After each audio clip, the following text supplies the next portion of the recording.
been kept in this scheme of exam. What is the role of optional? I mean, if you are selecting the correct optional, what will be its impact? And if you are not able to select the correct option, then what will be its impact on your selection? Then we will see how to select the option. This is, we will not be dealing with particularly with sociology. This is general. So even if you don't want to take sociology, and if you want to take other option, how should you should select it? On what criteria you should select it? Later on we will see why sociology optional has to be taken. What factors you have to take into consideration so that you can select sociology optional. Later on we will do the analysis of syllabus. जो बच्चे पूरा साल पढ़ लेते हैं लेकिन कभी भी नहीं करते हैं. Ideally this analysis should be done prior to taking the optional. Analysis कैसे करते हैं ये भी हम देखेंगे elaborate तरीके से. इसके बाद हम देखेंगे sources, कौन कौन से sources हमको पढ़ने चाहिए ये optional के लिए. Then we will do the analysis of questions कि previous years में किस टाइप के questions आते हैं, उनको हमके किस तरीके से टैकल करना है, इसका पूरा एनालिसिस करेंगे. फिर प्रीवियस ईयर्स के क्वेश्चंस का एनालिसिस कैसे करते हैं. तो ये जो तरीका है ये आपको सिर्फ सोशियोलॉजी में काम नहीं आएगा, ये जीएस में भी काम आएगा, और अगर आप कोई दूसरा ऑप्शनल देते हैं तो उसमें भी आपको काम आएगा कि प्रीवियस ईयर्स के क्वेश्चंस का हम एनालिसिस कैसे करते हैं. ठीक है. So now before starting this, just give me brief introduction about all of you. How many of you have decided to take the sociology optional? Raise your hand. And how many of you have started reading sociology? कितने बच्चों ने start किया है reading अभी तक? कितने बच्चों ने अभी तक अटेम्प्ट दे दिया है? आपने अटेम्प्ट दिया, और किस किस ने अटेम्प्ट दिया है? ओके. कितने बच्चों का जो इंग्लिश लैंग्वेज में एग्जाम नहीं देना चाहते हैं और दूसरे लैंग्वेज में एग्जाम देना चाहते हैं? ओके. कितने बच्चों का ग्रेजुएशन अभी चल रहा है? Very good. So you are at the very right time that you are beginning your preparation. कितने बच्चे स्कूल में हैं? कोई नहीं? कई 11th-12th स्टैंडर्ड वाले बच्चे भी तैयारी करते हैं. है कोई स्कूल में? ठीक है. So what is the scheme of examination? UPSC का नोटिफिकेशन किन किन बच्चों ने अभी तक पढ़ा है पूरा का पूरा, पेज 1 से लास्ट पेज तक? इतना बड़ा एग्जाम दे रहे हो, 10-12 लाख लोग बच्चे एग्जाम देते हैं. Very good. और नोटिफिकेशन नहीं पढ़ा है तो वो भी तो इंस्टीट्यूट वाले नहीं पढ़ाएंगे ना, तो सारा काम हमारे पे नहीं डालना है. पढ़ लिया नोटिफिकेशन? यस. ऑप्शनल के कितने मार्क्स होते हैं? जीएस के टोटल? लैंग्वेज के कितने पेपर्स हैं? Any of you who are not aware with the scheme of examination? Almost all of you are aware with the scheme of. Still we will go through it once. तो ये जो भी content है ये UPSC का official notification, latest notification के ऊपर सारा डेटा है. यहाँ पे हम कुछ एनालिसिस भी करेंगे, तो आप चाहो तो उसको लिख सकते हो. It will be very useful to you in deciding the optional. So as per notification, ये यूपीएससी एग्जाम जो कंडक्ट करती है उसका ऑफिशियली नाम क्या है एग्जाम का? CSC, civil service examination. कितने स्टेजेस हैं? 2. अकॉर्डिंग टू नोटिफिकेशन सिर्फ 2 स्टेज है. हमने इसको कितने स्टेज में डिवाइड किया है? नोटिफिकेशन के हिसाब से कितने स्टेज है? कौन कौन से? एक प्रीलिम्स, दूसरा मेंस. तो नोटिफिकेशन के हिसाब से मेंस पोर्शन के 2 पार्ट है, एक रिटन और एक पर्सनैलिटी टेस्ट. बट हम generally for our better understanding हम इसको 3 स्टेज में डिवाइड कर देते हैं. ठीक है. तो ये जो पहला स्टेज है वो स्क्रीनिंग टेस्ट है. ऐसा क्यों रखा है यूपीएससी ने स्क्रीनिंग टेस्ट बोलते हैं? ये जो फर्स्ट स्टेज है according to UPSC this is second stage. First stage is prelims, इसको स्क्रीनिंग टेस्ट बोलते हैं. क्यों? क्योंकि एप्लीकेंट्स बहुत होते हैं, आप डायरेक्ट कैंडिडेट्स को सेकंड स्टेज देने को दोगे तो उसमें क्या होता है, सेकंड स्टेज सब्जेक्टिव होता है, तो कॉपी इवेल्युएशन में बहुत टाइम जाता है। इसमें कंप्यूटराइज्ड इवेल्युएशन हो जाता है आपके एमसीक्यू का, क्योंकि एमसीक्यू में आप सर्कल फिल करते हो, वो कंप्यूटराइज हो जाता है, तो lakhs of candidates can be managed easily. Secondly there are many non serious candidates also, जो सिर्फ फॉर्म भर देते हैं, चलो देखते हैं एग्जाम में कैसा होता है, तो उनको स्क्रीन करने के लिए होता है। तो यूपीएससी जब नोटिफिकेशन निकालते हैं तो काफी सारे कैंडिडेट्स फॉर्म फिल करते हैं, 10 से 12 लाख के अप्रोक्सीमेटली। तो समझ लो सीट्स होती है हर साल, इस साल 800 के अप्रोक्सीमेटली आई है seats. This varies from 800 to 1000 and you are very lucky enough कि recently the number of seats has increased. Prior to 2006-5 सिर्फ 250 सीट होती थी, एंड दिस एग्जाम का रियल कंपटीशन उस टाइम होता था, सिर्फ 250 सीट्स होती थी, और इसमें से आईएएस की सिर्फ 40, इसमें से भी जनरल कैटेगरी की 20। But of late UPSC has increase the seats, now again this government is reducing the seats. बीच में काफी ज्यादा सीट्स आ रही थी, अभी काफी कम सीट्स आ रही है, तो इस तरीके से होता था। तो फॉर अवर एनालिसिस हम क्या अज्यूम करेंगे, अभी कितनी सीट्स आ रही है, 1000, तो approximately 10 to 12 lakhs candidates exam देते हैं, and they are competing for 1000 seats. तो इनमें से नॉन सीरियस कैंडिडेट्स को वीड आउट करना है, कैसे करेंगे, प्रीलिम्स। तो इसमें से कितने बच्चों को पास करना चाहिए प्रीलिम्स, और वो बच्चे जो प्रीलिम्स स्टेज 1 पास करेंगे वो स्टेज 2 में जाएंगे। तो यूपीएससी का अपना एक कन्वेंशन है कि जितनी भी सीट्स होती है उसका 10 to 12 टाइम्स, मतलब अगर 1000 सीट है तो इसका 10 to 12 टाइम्स कितना होगा, 10 के 2, इतने बच्चे पीटी पास करते हैं।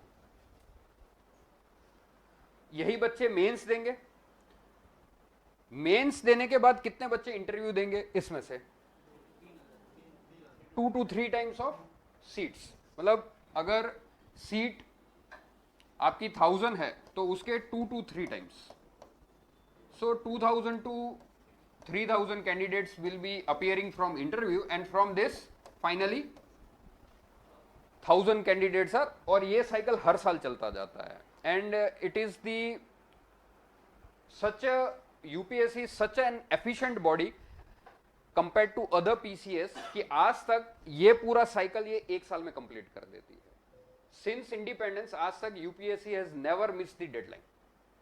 दूसरी एग्जाम कंडक्ट करने से पहले पहली एग्जाम का उन्होंने हमेशा रिजल्ट दे दिया है, अनलाइक स्टेट पीसीएस जो एक एग्जाम कंडक्ट करते हैं और 5-5 साल तक वो हैंगओवर रहता है, फिर उसके बाद रिजल्ट आता है, फिर 2 साल बाद अपॉइंटमेंट होता है, फिर वापस केसेस होते हैं कि हमारा 5 साल का सर्विस हो गया तो हमको सैलरी दो। आज तक ऐसा यूपीएससी में नहीं हुआ है।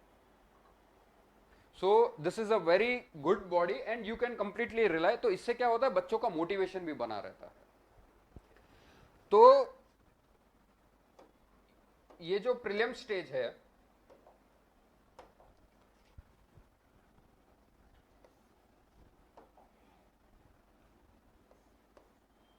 एक पेपर जीएस का रहेगा, एक पेपर सीसेट का रहेगा। जीएस का पेपर कितने मार्क्स का रहेगा, हाँ 200। सीसेट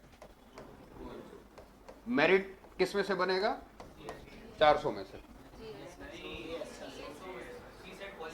सीसेट क्वालिफाइंग है, दोनों में से मेरिट नहीं बनेगा। कितना है इसमें मिनिमम मार्क्स आना चाहिए, 33%, मतलब 66 और 65 67 के आसपास अगर मार्क्स है। अगर इसमें फेल हो गए तो आगे ही नहीं बढ़ोगे, ठीक है। तो मेरिट किस में से बनता है, जीएस। अप्रोक्सीमेटली यूपीएससी का कोई भी स्टेज है, अगर 50% मार्क्स लाते हो इट इज फेयर इनफ। तो 100 के ±10 हमेशा यूपीएससी का कट ऑफ रहता है। So after clearing prelims around 10 to 12,000 candidates will appear for mains. में टोटल कितने पेपर्स हैं, हाँ 9। ये 9 पेपर्स को हम 2 तरीके से डिवाइड करते हैं, कंपल्सरी और दूसरे है लैंग्वेज। लैंग्वेज में दो पेपर होते हैं, एक इंग्लिश लैंग्वेज सबको कंपलसरी होती है, एक दूसरी language candidates can opt either Hindi, Gujarati, whichever you are comfortable. ये लैंग्वेज पेपर कितने मार्क्स का होता है? हाँ, 250 होता है या 300 होता है? 300 होता है। टोटल कितना हुआ? अब ये सिर्फ क्वालिफाइंग है, इसके मार्क्स मेरिट लिस्ट में ऐड नहीं होते, तो इसमें पास होना होता है। तो सबसे ज्यादा कई बार बच्चे इस लैंग्वेज में ये पेपर में फेल कर जाते हैं। तो आज से आपको क्या करना है कि ये जो दूसरा लैंग्वेज का पेपर, इसका कोई जनरली कोचिंग इंस्टीट्यूट तैयारी नहीं करवाता है, लेकिन फिर भी कई सारे बच्चे फेल हो जाते हैं। तो आप समझ लो गुजराती लैंग्वेज या हिंदी लैंग्वेज में अगर ऑप्ट करना चाहते हो तो आज से ही आप एक न्यूज़पेपर सब्सक्राइब कर लोगे और इसी लैंग्वेज में उसको रीड करना स्टार्ट कर दोगे। तो क्या है कि आपकी लैंग्वेज पे हमेशा कमांड रहेगी और कभी भी अलग से तैयारी करने की भी जरूरत नहीं पड़ेगी, ठीक है। और थोड़ा 10-15 मिनट लिखना भी चालू करो तो 1 साल तक ऐसा न्यूज़पेपर पढ़ते लिखते रहते हो तो ऑटोमेटिकली कब तैयारी हो जाती है आपको पता भी नहीं चलेगा। There was a candidate, I met him and he was not of course in a good mood. तो मैंने पूछा भाई क्या हुआ? वो हिंदी लैंग्वेज में फेल हो गए थे भाई साहब, क्योंकि पूरा साल जीएस और ऑप्शनल के पीछे भागते रहते हो, फिर ये पेपर कब आ जाता है, और एग्जाम के पहले अगर आप 1 हफ्ता तैयारी करोगे तो टाइम वेस्ट हो रहा है। Better you should prepare for GS.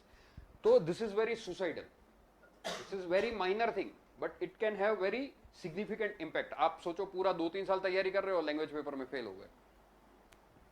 तो जो भी आपका लैंग्वेज पेपर है आज से वो लैंग्वेज का न्यूज़पेपर आप स्टार्ट करेंगे और उसको डेली रीड करना है, ओके।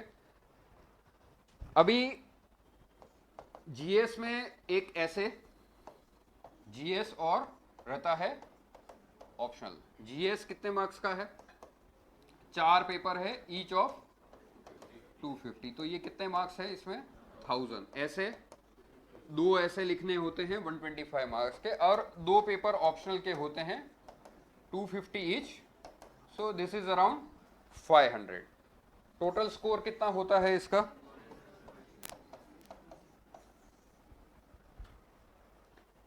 इसमें से जो 10-12 हजार बच्चे बैठेंगे जो मार्क्स बनेंगे, इनका मेरिट लिस्ट बनता है, और इसमें से 2-3 हजार बच्चे क्या देंगे? इंटरव्यू। इंटरव्यू कितने मार्क्स का है? 250। इन दोनों को टोटल करेंगे तो कितना होगा? इसमें से 50% स्कोर हो गया तो आईएएस बन जाओगे। देखो कितना इजी एग्जाम है। ऐसे 50% ही तो स्कोर करना है,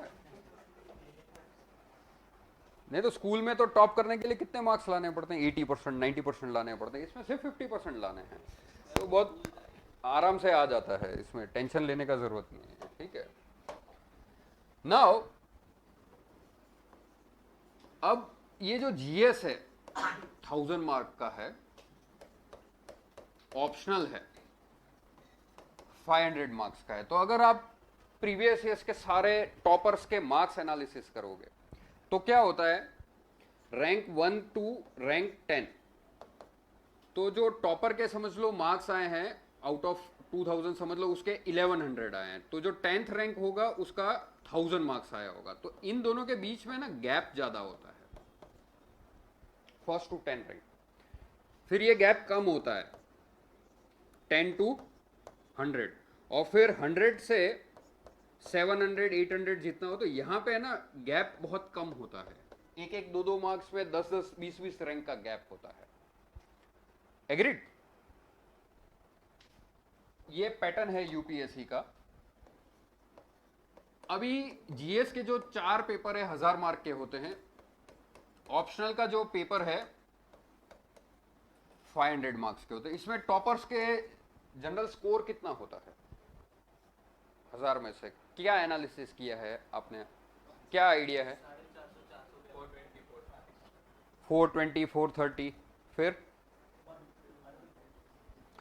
we can take it 400 to 500, ये रेंज रहता है ऑप्शनल का। What is good score, excellent score and poor score? 300 benchmark रखते हैं हम, ठीक है। 300 के ऊपर वेरी गुड स्कोर, 300 के बीच below average score. What is a poor score? 250. 250 के नीचे है तो it's a very bad score. 250 के ऊपर है तो इट्स ओके. और अगर 100% सिलेक्शन लेना है तो अबाउ 300 एनी हाउ. तो आपका टारगेट क्या होना चाहिए ऑप्शनल में? 300 प्लस लाना है आपको. कितने पेपर हैं? 2. 250. हर पेपर में आपका टारगेट कितना होना चाहिए? 150. Paper 1 150, paper 2 150 out of 250. लेकिन क्या होता है, जो जीएस का स्कोर है 1000 का और ऑप्शनल का स्कोर हो गया 500, टोटल मार्क्स है हमारे पास 750. तो मार्क्स पॉइंट ऑफ व्यू से GS is more important than optional, क्योंकि 1000 मार्क्स है, ये सिर्फ 50% मार्क्स है. लेकिन यहां पे जब आप स्कोर एनालिसिस करेंगे ना तो गैप बहुत कम है.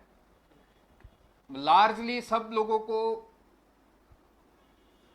400 से 500 टॉपर का रहता है, तो 350 से अराउंड 450 रहता है. तो आप जब रैंक्स देखेंगे तो जीएस के स्कोर्स में गैप ज्यादा नहीं होता है, लेकिन ऑप्शनल के पेपर में गैप ज्यादा होता है. किसी कैंडिडेट्स को 350 से 250. तो यहां पे ये जो गैप है 100 मार्क्स का, ये आपका ऑप्शनल का डिसीजन सिलेक्ट करता है. क्योंकि जीएस में आपके पास चॉइस नहीं है, आप जो भी एग्जाम दे रहा है चारों पेपर उसके लिए कंपलसरी. यहां पे ऑप्शनल कंपलसरी है, लेकिन कौन सा ऑप्शनल लोगे वो कंपलसरी नहीं है. ठीक है. तो जब आप जीएस के मार्क्स देखेंगे तो जो रैंकर्स होते हैं 1 से लेके 700, तो उनके ना जीएस के मार्क्स में इतने वेरिएशन नहीं आते हैं, बहुत कम वेरिएशन. एक्सेप्ट टॉपर, जो बीच का जो सेगमेंट है उसमें मुश्किल से 10 20 30 मार्क का गैप का रहता है. तो एक ऐसे का पेपर जिसमें काफी हम वेरिएशन देखने को मिलते हैं, और दूसरा ऑप्शनल. तो ऑप्शनल का डिसीजन है, तो ये जो गैप है, ये गैप की वजह से आपका ये डिसीजन बहुत इंपॉर्टेंट है. ठीक है. अभी आप ओवरऑल मार्क्स में देखेंगे तो जीएस 1000 है और ऑप्शनल 500 है, तो कौन सा इंपॉर्टेंट है? जीएस. लेकिन गैप के पर्सपेक्टिव से ऑप्शनल ज्यादा important. The optional you are taking will determine this gap of 100 marks. So optional will, and if you fail to select a very good optional, I am not advocating that you take sociology only. This is a general session about optional. तो आपका optional का decision सीधा 100 marks का impact करता है, और ये directly आपके सिलेक्शन को इंपैक्ट करता है. तो generally we have seen that बच्चे, कुछ कैंडिडेट्स होते हैं 4 अटेम्प्ट देते हैं, चारों बार अलग ऑप्शनल से देते हैं. So there was a topper of around 2015, third rank था उसका, जसमीत संधू. फर्स्ट अटेम्प्ट अलग ऑप्शनल से दिया, दूसरा अटेम्प्ट अलग ऑप्शनल से दिया, तीसरा अटेम्प्ट अलग ऑप्शनल से दिया, और चौथे अटेम्प्ट लिटरेचर लिया, थर्ड रैंक आ गया. So what this shows? Bad decision of optional can cost you selection and failure also. But he was very, उनमें इतना डिसीजन पावर था, timely he change the option. उनको पता चल जा रहा था कि he was not able to. और नहीं तो कई बार बच्चे क्या करते हैं, एक ही ऑप्शनल पे स्टक हो जाते हैं, और उसमें पहले भी स्कोर नहीं आ रहा था, बाद में भी नहीं आ रहा है, तो ultimately they will give all the attempts with the bad optional and they will lose. I am not saying कि ऑप्शनल की वजह से ही आप पास या फेल होते हो, लेकिन ये जो गैप होता है ये बहुत इंपॉर्टेंट है. तो जो भी आपको डिसीजन लेना है, ये गैप को आपको ध्यान में रखना है, क्योंकि ये कितना परसेंट हो रहा है GS out of 750? More than 50%. और 500 कितना होगा? अप्रोक्सीमेटली 1/4. तो आपका जो सिलेक्शन का 1/4 रोल है, ये कौन डिटरमाइन करता है? ऑप्शन डिटरमाइन करता है. तो ये आप हमेशा ध्यान में रखेंगे ऑप्शनल सिलेक्ट करते समय, how this gap in optional can create problems with you. Now this is the UPSC notification that mains exam का पर्पस क्या है. एक्सप्लिसिटली नोटिफिकेशन में लिखा it is intended to assess the overall intellectual trait and depth of understanding of a candidate rather than merely the range of information and memory. तो जब से independence से लेके अराउंड 2010 जब यूपीएससी ने रिफॉर्म्स चालू किए तो यूपीएससी पे काफी बड़ा क्रिटिसिज्म लगता था, इट इज रॉट लर्निंग को प्रमोट करती है। तो पहले ऑप्शनल्स में 60 मार्कर और जीएस में भी इतने मार्क्स के क्वेश्चन होते थे, तो बच्चे क्या करते थे, रट्टा मार के भी एग्जाम निकाल पाते थे। लेकिन अब 2010 ऑनवर्ड्स ये पूरा यूपीएससी का ट्रेंड चेंज हो गया। तो आप एमसीक्यू भी देखोगे पीटी के, उसमें भी चेंज आया है। पहले फैक्ट बेस्ड क्वेश्चन ज्यादा आते थे, अभी पूरा कैसे आ रहे हैं, एनालिटिकल क्वेश्चन आ रहे हैं। तो पहले यूपीएससी में आप रट्टा मार के भी निकाल सकते थे। तो to avoid this criticism UPSC slowly changed all the pattern of this examination. Now after this UPSC is saying that the nature and standard of question will be such in general studies that a well educated person will be able to answer them without any specialized study। without any specialized study का मतलब ये नहीं कि बिना पढ़े, तो ज्यादा खुश मत हो। विदाउट एनी स्पेशलाइज स्टडी मतलब पीएचडी या मास्टर डिग्री आप नहीं किए हो, फिर भी पढ़ के, मतलब पढ़ना तो है बट स्पेशलाइज स्टडी की जरूरत नहीं है, ठीक है। तो बिना पढ़े भी आप ला दोगे तो ऐसा नहीं है। So you don't require any specific graduation to appear for the mains examination. Now questions will be such, they will be all relevant issue etcetera. Candidates must give relevant meaningful and succinct answer, ये GS में है। अभी syllabus जो UPSC देते हैं, the in context of optional, आप कोई भी ऑप्शनल लेंगे तो उसका जो सिलेबस होगा it will B broadly of honours level. यहाँ गुजरात यूनिवर्सिटी में शायद नहीं होता है, जैसे दिल्ली यूनिवर्सिटी, अगर आप वहां पे ग्रेजुएशन करेंगे तो नॉर्मल कोर्स होगा, बीए नॉर्मल और बीए ऑनर्स। तो ऑनर्स होता है वो थोड़ा डिफिकल्ट होता है, तो ग्रेजुएशन में भी एमए लेवल का आ जाता है। तो जो ऑप्शनल का आपका सिलेबस रहेगा, not just sociology, if you are taking any optional, it will be broadly of honors degree level, a level higher than bachelor's and lower than masters। तो जनरली मास्टर्स लेवल तक का knowledge आपको, कोई भी optional select करते हो तो उतना आपके पास नॉलेज होना चाहिए, ठीक है। ये जो जनरल इंस्ट्रक्शंस दिए हैं रिलेटेड टू ऑप्शनल्स, इसमें ये काम के हैं। Marks will not be allotted for mayor superficial knowledge। Credit will be given for an orderly, effective, exact expression combined with due economy of words in all the subjects of the examination। तो word limit को आपको exceed नहीं करना है, ज्यादा लिखोगे ज्यादा marks मिलेगा ऐसा नहीं है। रिलेवेंट लिखा है, कम वर्ड में लिखा है, मार्क्स बिल्कुल आपको मिलेंगे। तो ऑप्शनल में इन डेप्थ नॉलेज चाहिए होगा आपको, सुपरफिशियस नॉलेज नहीं चलेगा, चाहे आप कोई भी ऑप्शनल देते हो। Now will see how we can select the optional. तो आपको ये जेरोक्स दिया है इन लोगों ने,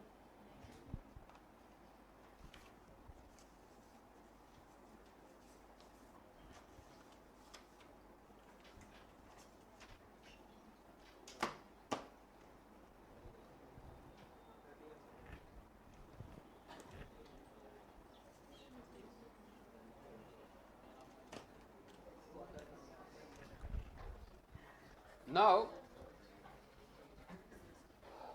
what is the impact of selecting the bad optional and why it is important to choose the correct option। जब हमने स्कीम ऑफ एग्जामिनेशन देखा तो हमने देखा कि जो जीएस में गैप आ रहा है बिटवीन स्टूडेंट्स इतना मायने नहीं रखता, लेकिन जो सोशियोलॉजी या कोई भी ऑप्शनल है उसकी वजह से जो गैप आ रहा है, तो ये ऑप्शनल का सिलेक्शन आपका फाइनल सिलेक्शन डिसाइड करता है, इवन आपके रैंक्स भी डिसाइड करता है। तो ये आपको ध्यान में रखना है। अभी on what criteria you should select the optional, not जो भी, अगर आप कोई ऑप्शन सिलेक्ट करना चाहते हो क्या क्या क्राइटेरिया लोगे आप?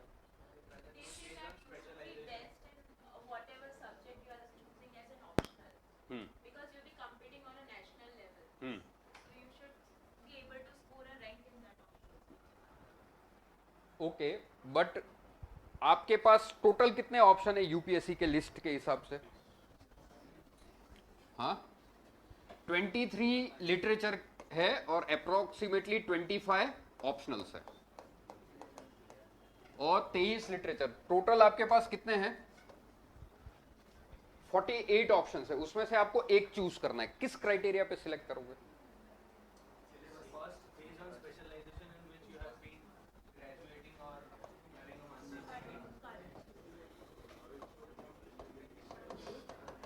ऑप्शनल में मार्क्स आते हैं कि नहीं आते हैं, बस।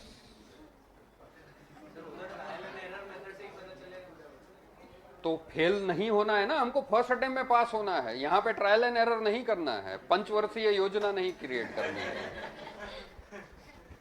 है ना, क्योंकि दूसरा अटेम्प्ट आप दोगे नहीं दोगे, रहोगे नहीं रहोगे, ये भी नहीं पता। कोई भी ऑप्शनल स्कोरेबल है कि नहीं वो कैसे पता होगे? यूपीएससी तो अपने सिर्फ लिस्ट देता है कि भाई ये 25 ऑप्शनल है, ये 23 है। अब मेरे को बताओ स्कोरेबल कौन सा है?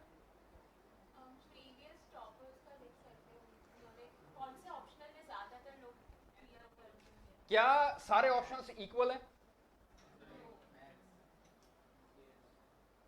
All options are equally scoring? It's a biggest lie and myth. अगर कोई बोलता है ना, एक आप ऑब्वियसली देखो, एक मैथमेटिक्स है, एक सोशियोलॉजी है, एक गुजराती लिटरेचर, एक कन्नड़ लिटरेचर, ये कैसे इक्वल हो सकता है? But UPSC tries it's best, क्योंकि कोई भी स्कीम ऑफ एग्जाम आज तक ह्यूमंस ने ऐसी डिवाइस नहीं की है विच इज 100% ऑब्जेक्टिव। माइनर तो वेरिएशन रहेगा, लेकिन इतना भी वेरिएशन नहीं रहता है। तो कौन सा ऑप्शन स्कोरेबल है वो कैसे डिसाइड करते हो आप? हिस्ट्री का सिलेबस ज्यादा है, फिलोसॉफी का कम है, लेकिन उसकी डेप्थ ज्यादा होती है। तो अल्टीमेटली दिखता आपको ऑब्वियसली कि अरे ये तो फिलोसॉफी का कितना एक ही पेज है, हिस्ट्री का अरे इतने सारे टॉपिक है। तो कई बार क्या होता है, कुछ ऑप्शनल, जैसे हिस्ट्री जैसा ऑप्शनल है,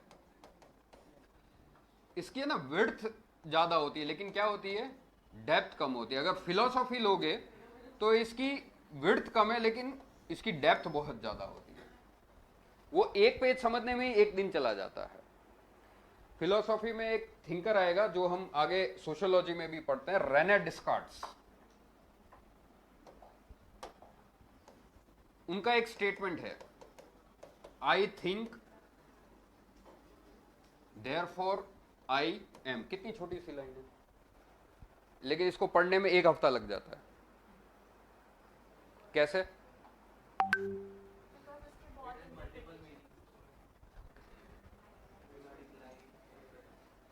देखो, ये स्टेटमेंट से क्या कहता है कि आप एग्जिस्ट कर रहे हो, इसका क्या प्रूफ है? Because you are thinking. If you can't think, can you prove that you exist? But आपके माइंड में थिंकिंग चल रही है, मतलब आपका एग्जिस्टेंस है। तो ये जो फिलोसॉफी जैसे ऑप्शनल होते हैं, इसमें डेप्थ ज्यादा होती है। एक हम देखेंगे स्कोरेबिलिटी, आगे हम देखते हैं कि स्कोरेबिलिटी किसी ऑप्शनल की कैसे हम जज कर सकते हैं। नेक्स्ट क्या क्राइटेरिया होना चाहिए? Your interest. नेक्स्ट क्या क्राइटेरिया होना चाहिए? इंटरेस्ट। वो कैसे पता चलता है? एनसीईआरटी पढ़ो, आपको क्लिक होगा। कई बार कई ऑप्शंस क्लिक होते हैं, कई नहीं होते। That ultimately you have to decide whether आपको इंटरेस्ट आ रहा है कि नहीं आ रहा है, क्योंकि इंटरेस्ट आपकी सिटिंग कैपेसिटी डिटरमाइन करता है। अगर इंटरेस्ट ही नहीं होगा तो आपकी पर डे जो रीडिंग कैपेसिटी होगी वो कम हो जाती है। तो interest is another important factor. फिर ओवरलैपिंग विद जीएस। आज हम सोशियोलॉजी भी पूरा ये सारा, फिर हम स्पेसिफिकली सोशियोलॉजी में जाएंगे कि how selecting your particular optional if it is overlapping with GS can have an impact, क्योंकि इससे आपका काफी प्रिपरेशन कम हो जाता है। एक टॉपर है, उन्होंने इंटरव्यू में क्या कहा कि मैंने जो सोशियोलॉजी ऑप्शनल दिया था वो दूसरे सब्जेक्ट्स में भी होता है। तो मुझे 2017 या 18 का मेंस के पेपर में एक कल्चर पे आया और एक पैट्रियार्की पे आया, तो उसको दोनों ऐसे मिल गए थे। ठीक है, तो जो भी आप ऑप्शनल लेते हो, अब जैसे फिजिक्स मैथ्स लेते हो तो उसका तो कोई ओवरलैपिंग होता नहीं है, खाली थोड़ा बहुत सी सेट में रहता है। तो ओवरलैपिंग होता है, जैसे हिस्ट्री लोगे तो जीएस का पूरा पेपर 1, पीटी के एंशिएंट मिडिवल मॉडर्न हिस्ट्री सारा आ जाता है, ठीक है। ज्योग्राफी लोगे ऑप्शनल तो पेपर 1 उसमें ओवरलैप हो जाता है, जीएस और पीटी मेंस दोनों में ओवरलैपिंग हो जाता है। पॉलिटिकल साइंस अगर ऑप्शनल लेते हो तो आईआर वो ओवरलैपिंग आपको मिल जाता है। फिलोसॉफी लेते हो तो ऐसे में ओवरलैपिंग कई बार फिलोसॉफिकल ऐसे तो आते ही हैं, वहां पे ये फायदा हो जाता है। तो कभी भी कोई भी आप ऑप्शनल लेते हो तो ओवरलैपिंग वाला पोर्शन देखना चाहिए, because if it is helping you in GS then it can reduce the amount of efforts. और देन लेंथ ऑफ सिलेबस।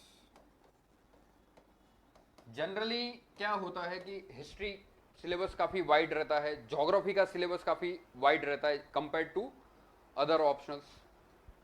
फिर और क्या क्राइटेरिया देखेंगे आप, क्वेश्चंस रिपीट हो रहे नहीं हो रहे हैं। फिर दूसरा है ना, कुछ ऑप्शंस में राइटिंग स्किल्स चाहिए। अब मैथ्स जैसे ऑप्शनल रहते हो तो उसमें तो सीधा 1+2=2 हो जाता है, इक्वेशन आता है। तो कई सारे इंजीनियरिंग कैंडिडेट जिनके पास है ना राइटिंग स्किल्स नहीं होती, तो deliberately to avoid this writing skills they will select the optional. But फिर जीएस में कहां जाओगे, ऐसे में कहां जाओगे? तो यहां पे तो अल्टीमेटली आपको राइटिंग स्किल्स लेनी डेवलप करनी ही पड़ती है। तो these are some criteria on which you can select your optional. Now, before taking optional, you also have to decide whether optional is giving good marks or not. तो ये कैसे decide करोगे? Top rank में अगर optional आया तो वो scoring है? उसमें आप है ना जनरल कैंडिडेट्स देखोगे, टॉपर्स को कभी नहीं देखना है। टॉपर्स इज अ मिसनॉमर, ठीक है। तो जो जनरली रैंक 100 से 1700 में अगर काफी सारे कैंडिडेट्स को मोर देन 250 मार्क्स आए हैं, 300 नहीं, मोर देन 250 मार्क्स आए, तो ये ऑप्शनल क्या होता है, इट्स गिविंग गुड मार्क्स। दूसरा क्या है, एक प्रोसेस है, स्केलिंग सिस्टम है। अब ये किसी को नहीं पता यूपीएससी कैसे करते हैं, तो जो लोग क्लेम करते हैं कि स्केलिंग ऐसे होता है तो वो झूठ बोलते हैं, ठीक है। क्योंकि स्केलिंग काफी सारे यूपीएससी के पास जो पूरा डेटा होता है उसके हिसाब से ये स्केलिंग करता है। अब ये स्केलिंग की वजह से क्या आता है, आपने देखा होगा कुछ कैंडिडेट्स को 360 मार्क्स आ जा रहे हैं ऑप्शनल में, किसी को बहुत ही कम मार्क्स आ जा रहे हैं। तो ये स्केलिंग प्रोसेस में ब्रॉडली क्या होता है कि कितने कैंडिडेट्स रूरल एरिया से हैं, कितने कैंडिडेट्स अर्बन एरिया से, कितने कैंडिडेट्स ने ऑप्शनल ज़्यादा रखा है, कितने कैंडिडेट्स ने कम रखा है, फिर कौन से ऑप्शनल में इवन ज़्यादा मटेरियल अवेलेबल है। तो इन एस्पेक्ट से स्केलिंग होती है। तो स्केलिंग में क्या होता है, किसी कैंडिडेट को समझ लो 220 मार्क्स मिले तो स्केल करके उसको 280 कर देते हैं। तो ज्यादातर कैंडिडेट्स को अगर 300 मार्क्स है तो उसको स्केल करके ये लोग 280 भी कर देते हैं। तो कई बार ये स्केलिंग सिस्टम की वजह से कई कैंडिडेट्स पास भी हो जाते हैं, फेल भी हो जाते हैं। But now this is our out of our control, ठीक है। तो कौन सा ऑप्शनल कैसे है, तो जनरली ये मार्क्स देख के आप डिसाइड करते हैं। फिर ये सबसे ज्यादा इंपॉर्टेंट है कि ट्रेंड कौन सा चल रहा है। 2010 ऑनवर्ड से पहले साइकोलॉजी का सबसे ज्यादा ट्रेंड चलता था। Out of any selections 90s के बाद साइकोलॉजी का काफी अच्छा ट्रेंड चला था। तो आउट ऑफ कोई भी एग्जाम में मिनिमम 100 स्टूडेंट्स का साइकोलॉजी ऑप्शनल होता था। बट यूपीएससी उनका भी अपना एक रिसर्च विंग होता है, जैसे हमारा इंस्टीट्यूट है तो हमारा भी एक रिसर्च विंग होता है जो कंटेंट बनाता है। तो यूपीएससी जब इतने लार्ज स्केल पे एग्जाम कंडक्ट करती है तो उसका भी रिसर्च विंग है। और यूपीएससी की सारे कोचिंग इंस्टीट्यूट्स पे नजर रहती है, because UPSC wants a level playing field, ठीक है। तो because of one particular teacher psychology optional काफी बूम कर गया था। तो 2010 onwards UPSC specifically targeted that. और अभी साइकोलॉजी ऑप्शनल की ऐसी हालत हो गई है, पिछले 3-4 साल से कोई नहीं लेता है, ठीक है। यही ट्रेंड चला था पबेड में। 2011 तक ऐसा था कि सारे के सारे लोग पबेड ले रहे थे, and then UPSC targeted that particular optional and through scaling ऐसा कर दिया कि 2010 से लेके 2016-17 तक जो भी पबेड लेते थे वो सब फेल होते थे। but of late last 2-3 years PubMed has showing the signs of emergence. Now it's going well. Anthropology वो भी अच्छा ऑप्शनल है, उसमें भी रिसेंटली एक कैंडिडेट ने 350 मार्क्स स्कोर किए थे, तो it's not going to down और it's not very up. 90s में मैथमेटिक्स का बहुत ट्रेंड चला था, बट बाद में उसको भी बिठा दिया गया था. सोशियोलॉजी का लार्जली स्टेबल ट्रेंड रहा है, नाइदर एकदम अप है नाइदर एकदम डाउन है. तो उस तरह से सारे ऑप्शनल का, ज्योग्राफी ऑप्शनल है उसका भी स्टेबल है. जैसे पबेड साइको के साथ डिस्क्रिमिनेशन स्टेप मदरली ट्रीटमेंट किया है यूपीएससी ने, ऐसे अभी तक इन ऑप्शंस के साथ नहीं किया है. ठीक है, तो जब भी आप कोई भी ऑप्शन सिलेक्ट करते हो तो उसमें आपको क्या देखना होता है, ट्रेंड.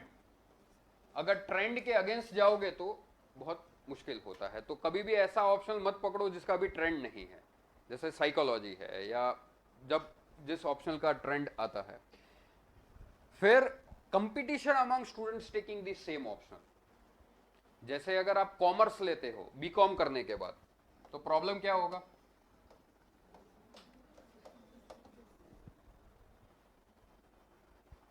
सीए कैसे कंपीट करोगे बीकॉम पास करके.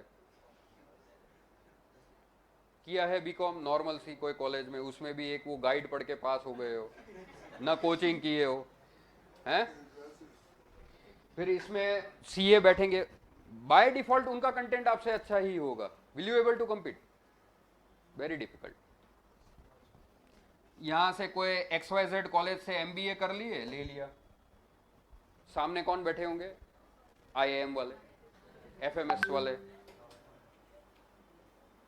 तो ये भी देखना होता है कि आप जो पर्टिकुलर सब्जेक्ट ले रहे हो उसमें कंपटीशन क्या है.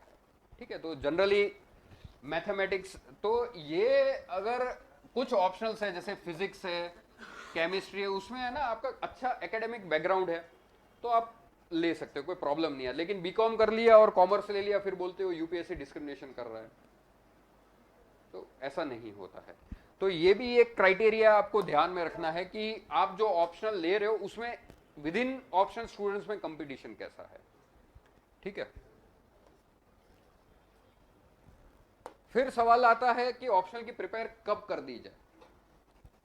ऑप्शनल की प्रिपरेशन क्या जीएस के साथ साथ करनी चाहिए या जीएस की प्रिपरेशन स्टॉप कर देनी चाहिए और सिर्फ ऑप्शनल 6 महीने करना चाहिए. तो ये हर किसी की राइटिंग स्किल पे डिपेंडेंट है. ठीक है, एक टॉपर था, उनका पबेड ऑप्शनल था अराउंड 2013. तो सबका अपना पढ़ने का स्टाइल होता है. फॉर 6 मंथ्स ही रेड ओनली पबेड, उसने कुछ पढ़ा ही नहीं था, लेकिन उस 6 मंथ्स में उसने पूरा कर दिया था. तो आप ऑप्शनल जीएस के साथ पढ़ रहे हो, कब पढ़ रहे हो, खाली एक ही चीज ध्यान रखना है कि जब भी आप पीटी देते हो तो पीटी से पहले आपका पूरा ऑप्शनल का सिलेबस एक बार कंप्लीट हो जाना चाहिए. कोई भी ऑप्शनल लो, जब भी जिस साल आप प्रीलिम्स दे रहे हो, प्रीलिम्स से पहले आपका ऑप्शनल का पूरा सिलेबस एक बार तैयार हो जाना चाहिए. Not only optional but GS.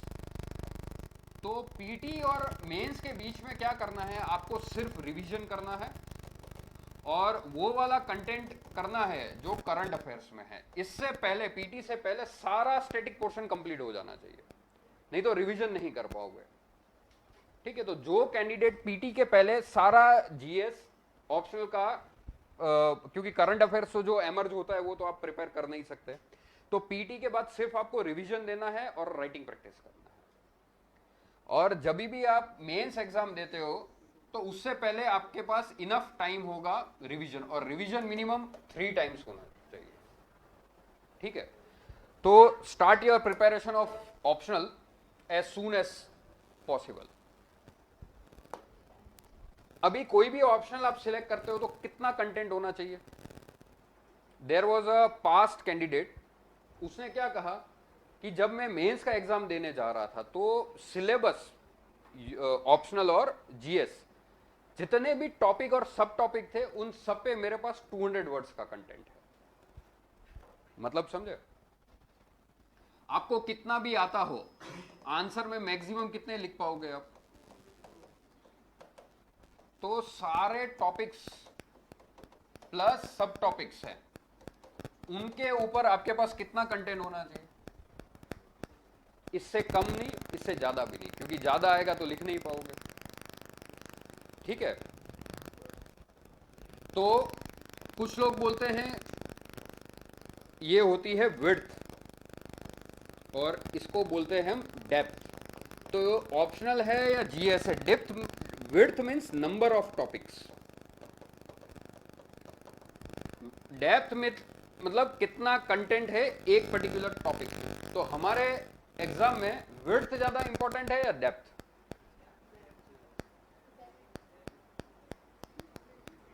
देखो जीएस है 1 2 3 4, इसमें समझ लो 20 क्वेश्चन आ रहे हैं। यहाँ पे चॉइस है आपके पास, कंपलसरी क्वेश्चन आते हैं। यूनिवर्सिटी में आप एग्जाम देते थे तो 6 में से 3 लिखो, 8 में से 2 लिखो। तो जहां पे कंपलसरी होता है वहां पे डेप्थ ज्यादा इंपॉर्टेंट है या विड्थ? विड्थ ज्यादा इंपॉर्टेंट, क्योंकि अगर इन पेपर्स में से अगर 2-2 क्वेश्चन भी छूट गए विल फेल। एक स्टूडेंट है, सारे के सारे क्वेश्चन अटेम्प्ट करके एवरेज कंटेंट लिख के आ रहा है। एक काफी इंटेलेक्चुअल स्टूडेंट है, आवाज कर रहा है, देखो स्पीकर थोड़ा वॉल्यूम स्लो करो।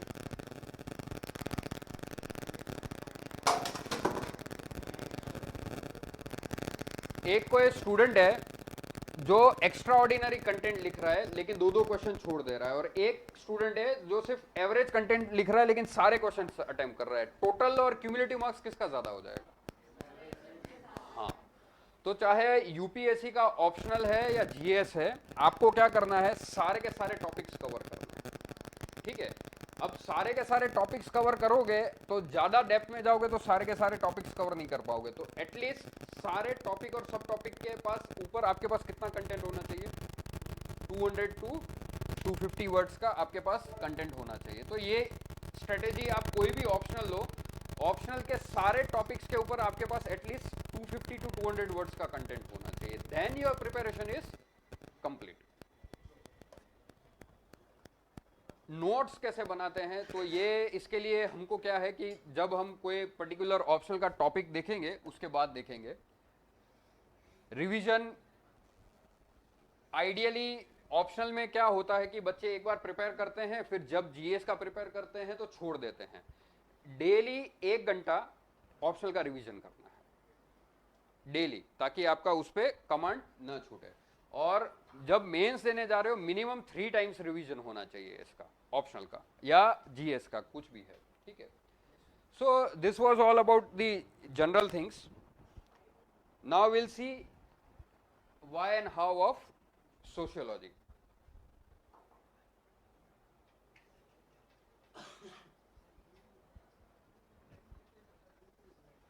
पेपर डिस्ट्रीब्यूट कर दो सबको।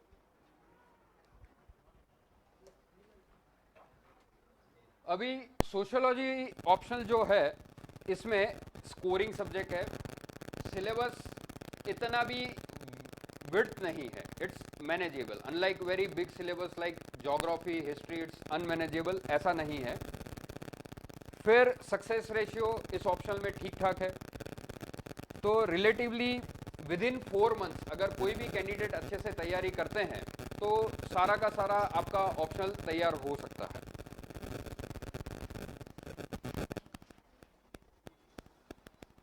तो ये जो पैम्पलेट्स हैंडआउट्स है हाथ में, इसमें हम पूरा आज ऑप्शनल का एनालिसिस करेंगे।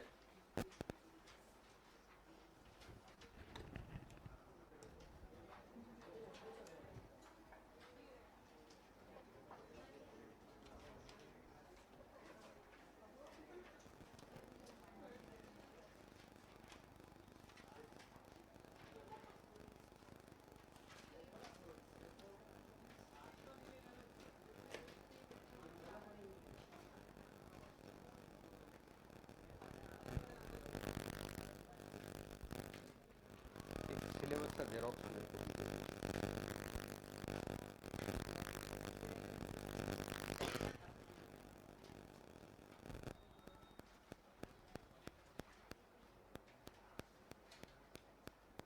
ऑनलाइन स्टूडेंट्स आपको पीडीएफ मिला है ऑप्शनल का, सिलेबस का और एनालिसिस का। आप लोगों को पीडीएफ नहीं मिला है कोई? जुगल रुको अभी मैं व्हाट्सएप करवाता हूं आप लोगों को, ठीक है।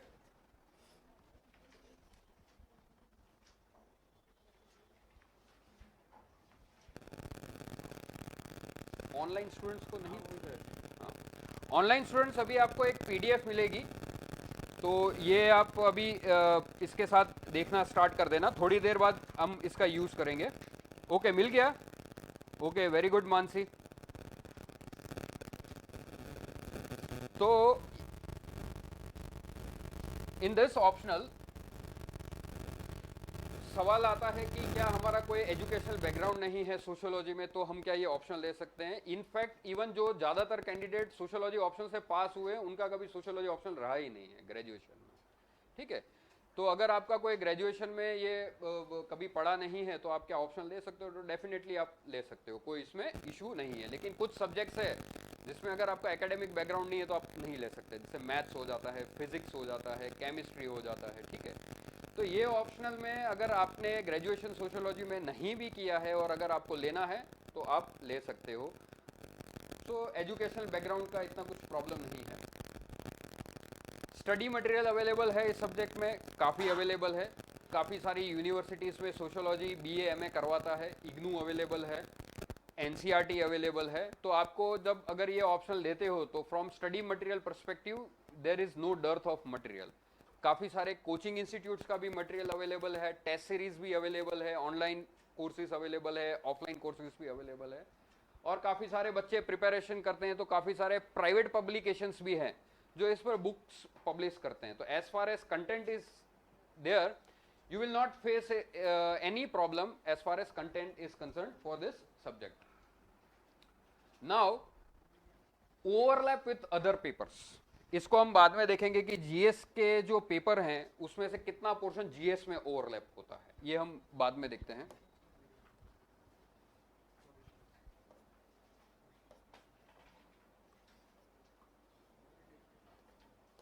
आपके पास एक जो पहला पैम्पलेट है उसमें जीएस का सिलेबस है।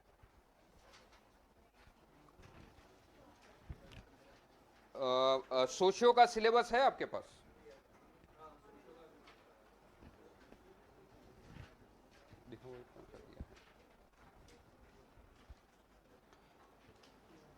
देखो इसमें पहले हेडिंग लिख लो। एक जो है इसमें पेपर 1 पेपर 2 लिखा है, इसमें ऊपर हेडिंग लिख दो, comparison of paper 1 versus paper 2 of sociology. Comparison of, आपको नहीं मिला है जेरोक्स?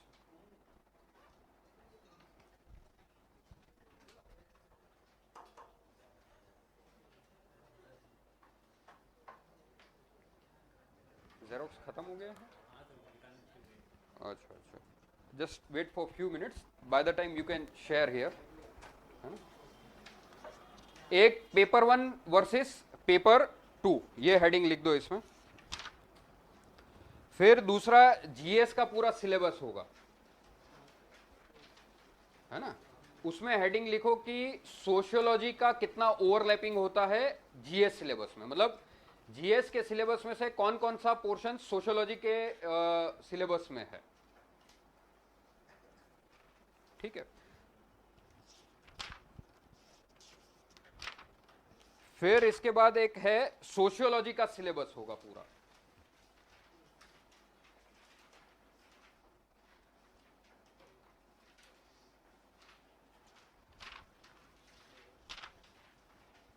फाइनली एक बुक सोर्स होगा, यहां पे ऑप्शनल है, इस साइड बुक लिस्ट है, ये एक अलग पेपर है। ऑनलाइन स्टूडेंट्स मिल रहा है आप लोगों को? मैं अभी यहां पे बोर्ड पे भी चालू करूंगा तो पता चल जाएगा। और फाइनली बुक लिस्ट के बाद ये 2021 का क्वेश्चन पेपर है, इसका हम एनालिसिस करेंगे। एक पेपर 1 है और दूसरा पेपर 2 है, ये वाला, ठीक है। सो this is all stuff, you can share, मैं बोर्ड पे भी उसको भी लगा देता हूं, ठीक है।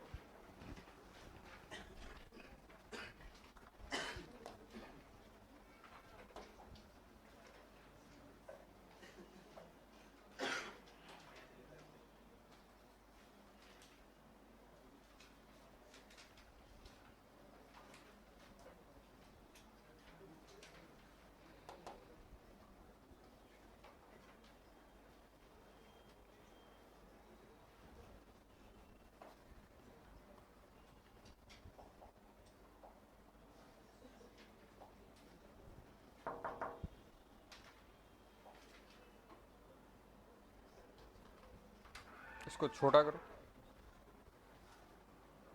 अच्छा ये हटा के करते हैं। सो this is the syllabus of sociology paper 1। Paper 1 का टाइटल क्या है? Fundamentals of sociology. हम इसको बोलेंगे पेपर 1, इसको बोलते हैं टॉपिक 1। टॉपिक 1 का टाइटल क्या है? Sociology and discipline. Title 2, topic 2 क्या है? टॉपिक 3, 4। तो टोटल पेपर 1 में कितने टॉपिक्स हैं? 10। Then there is paper 2। Paper 2 का टाइटल क्या है? इंडियन सोसाइटी रिलेटेड है। तो कोई भी ऑप्शनल होता है तो पेपर 1 हमेशा क्या होता है? थियरी। ठीक है, चाहे पॉलिटिकल साइंस है तो इसमें थियरी ज्यादातर वेस्टर्न थिंकर्स आते हैं, और पेपर 2 हमेशा क्या रहेगा? इंडिया के कंटेक्स्ट में रहेगा। तो ये सारी थियरीज का एप्लीकेशन किस में होता है? पेपर 2 में रहता है। इसलिए आप देखोगे पेपर 2 में Ghurye, M N. Srinivas, A R. Desai, these are all the Indian thinkers. Impact of colonial rule, India का rural and agrarian structure, India का कास्ट सिस्टम, ट्राइबल्स। तो first observation is paper 1 is related to world और वेस्टर्न थिंकर्स, और paper 2 is related to India. तो ये जो UPSC का जो सिलेबस है, अगर हम सोशियोलॉजी ऑप्शनल रहते हैं तो जीएस का सिलेबस में कहां कहां पे इसका ओवरलैपिंग है? जीएस का सिलेबस तो आपने देखा हुआ है ना सब लोगों ने।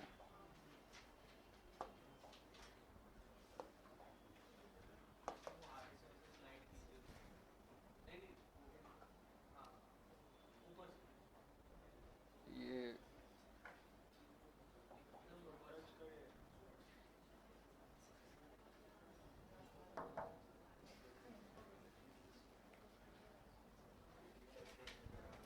इसको मुझे एक बार बता दो कैसे हटाते हैं। कौन सा वाला? ये मुझे, हटा हाँ कैसे? अंगुली करो। हाँ बस बस। अभी ये जीएस का सिलेबस है, ये वाला फाइल सब लोग निकाल दो। ऑनलाइन स्टूडेंट्स ये वाला फाइल निकालो, आप लोगों के पास है। यहां पे लिखो this is syllabus of general studies. इस सिलेबस में सोशियोलॉजी ऑप्शनल का कहां कहां पे ओवरलैपिंग होता है। ठीक है, कोई भी एग्जाम की जब आप तैयारी चालू करते हैं ना, तो उसके सिलेबस पे एकदम सॉलिड कमांड होना चाहिए और एकदम आपके दिमाग में होना चाहिए। तो जीएस का जो सिलेबस है उसमें पेपर 1 में कौन कौन से सब्जेक्ट्स आते हैं?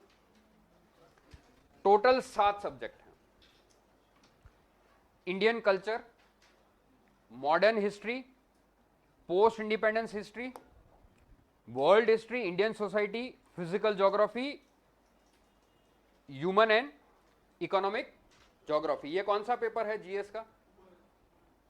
अब इसमें ओवरलैपिंग अगर आप देखेंगे तो एक तो इंडियन कल्चर का कुछ पोर्शन सोशियोलॉजी में ओवरलैपिंग होता है, फिर मॉडर्न हिस्ट्री है, ये मॉडर्न हिस्ट्री वाला पोर्शन भी सोशियोलॉजी में आपको रिक्वायर्ड रहेगा when you will see the Indian Marxist perspective से जब हमको इसको एनालिसिस करना पड़ेगा। ठीक है, तो social background of Indian nationalism करके एक टॉपिक है। ए.आर. देसाई एक थियरिस्ट है, तो उन्होंने क्या किया है कि मार्क्सिस्ट पर्सपेक्टिव से इंडियन नेशनल मूवमेंट को स्टडी किया था। तो यहां पे जो आप मॉडर्न हिस्ट्री पढ़ेंगे ये भी आपको सोशियोलॉजी में वहां पे काम आ जाता है। वर्ल्ड हिस्ट्री, तो जब आप सोशियोलॉजी का पहला टॉपिक पढ़ेंगे एमर्जेंस ऑफ सोशियोलॉजी, तो इसमें यूरोपियन हिस्ट्री है वो आपको पता होनी चाहिए, तो आप सोशियोलॉजी का वो पहला टॉपिक पढ़ पाओगे, क्योंकि sociology as an discipline emerge in western Europe around in 18th-19th century. तो वहां पे रिनाइसा चल रहा था, साइंटिफिक रिवॉल्यूशन हुआ, इंडस्ट्रियल रिवॉल्यूशन हुआ, एनलाइटन मूवमेंट आया, तो ये सब आप वर्ल्ड हिस्ट्री में पढ़ते हो। तो जब ये वर्ल्ड हिस्ट्री आपने ऐसे अच्छे से पढ़ा है तो ही वो सोशियोलॉजी का आपको चैप्टर 1 समझ में आता है। तो एक तरीके से अगर आप सोशियोलॉजी ऑप्शनल लेते हो और जीएस लेते हो तो ये इसमें काफी सारे इंटरलिंकेजेस है। तो अगर जीएस अच्छे से नहीं पढ़ा है तो ऑप्शनल समझ में नहीं आएगा आपको, क्योंकि ये उसका क्या बन जाता है? बेस। उसी तरह से अगर आपने इंडिया की मॉडर्न हिस्ट्री नहीं पढ़ी है तो इसको फिर आप मार्क्सिस्ट पर्सपेक्टिव से स्टडी नहीं कर पाओगे। ठीक है, तो ये सारे जो टॉपिक्स हैं it should be read prior to preparation of sociology optional, ठीक है। तो पेपर 1 में हम देखेंगे कि इंडियन कल्चर वाला पोर्शन है, this is related to sociology, caste system ये वगैरह आ जाता है इसमें। This is history of world from 18th century to this, इसमें इंडस्ट्रियल रिवॉल्यूशन आ जाता है, कोलोनाइजेशन, डील कोलोनाइजेशन और political philosophies like communism. Communism is all about Marxism, और इसको हम पूरा डिटेल में सोशियोलॉजी में पढ़ेंगे। फिर capitalism, socialism, their forms and effect on society. फिर ये वाला पूरा पोर्शन सोशियोलॉजी से, इंडियन सोसाइटी वाला जो पोर्शन है जीएस पेपर 1 में, salient features of Indian society, diversity in India, role of woman, women's organisation, population and associated issues, तो effects of globalisation, social empowerment, communalism, regionalism, secularism, ये सारे के सारे टॉपिक्स आपके किस में आ जाएंगे? सोशियोलॉजी में। तो यहां पे आपको एक ओवरलैपिंग मिल जाता है पेपर 1 में। पेपर 2 मार्किंग भी करते जाना जहां जहां पे ये ओवरलैपिंग होता है। पेपर 2 में एक टॉपिक है सेपरेशन ऑफ पावर, ये थियरी मॉन्टेस्क्यू ने दी थी। ये मॉन्टेस्क्यू हम पढ़ेंगे सोशियोलॉजी में एज एन एनलाइटनमेंट थिंकर। तो वहां पे हम सोशियोलॉजी में काफी सारे थिंकर पढ़ेंगे, जैसे वोल्टायर हो जाता है, रूसो हो जाता है, who gave the concept of social contract का थियरी उन्होंने दिया था, ठीक है। देन इसमें एक टॉपिक है pressure group, formal informal organization and role in their polity. This is also is having an overlapping with the sociology optional.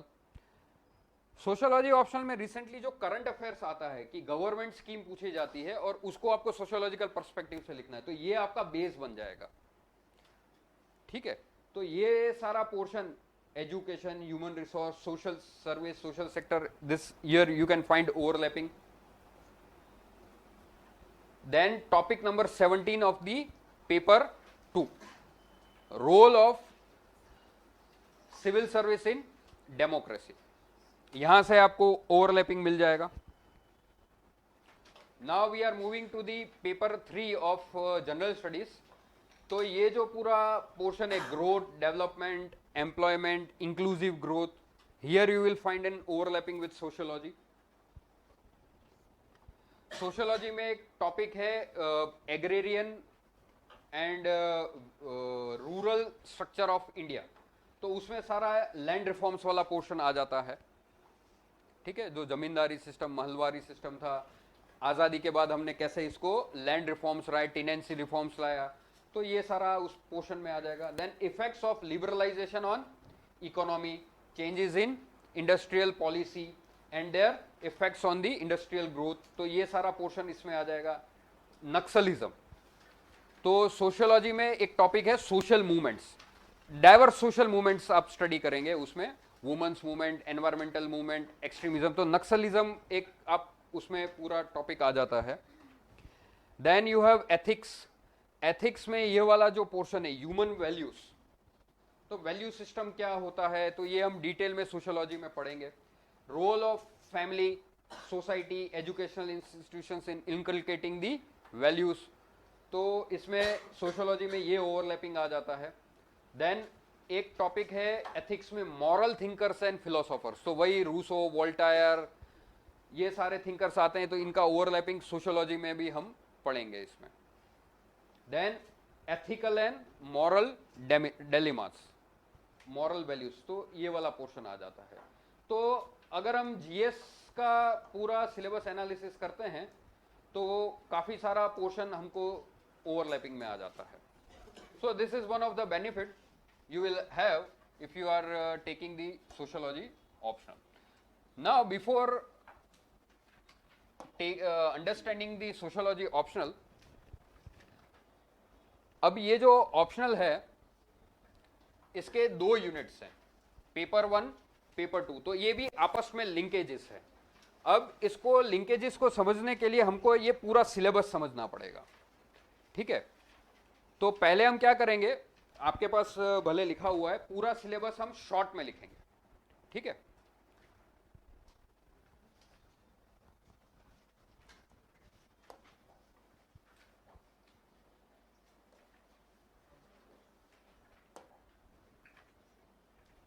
तो एक चार्ट बनाएंगे हम।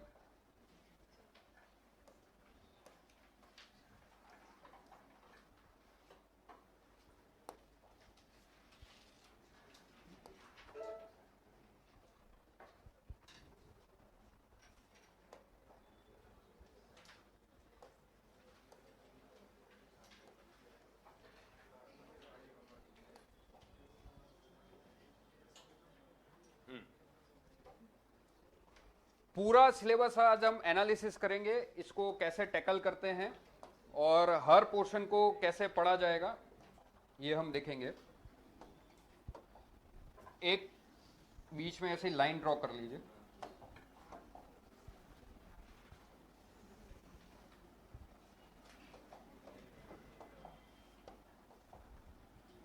हेडिंग लिखिए सोशियोलॉजी सिलेबस। ऑनलाइन स्टूडेंट्स इसको लिखना चालू कर दो और जो सोशियोलॉजी का सिलेबस है वो साइड में रखना। ये ले लो, आप इसको यूज कर लो। हाँ,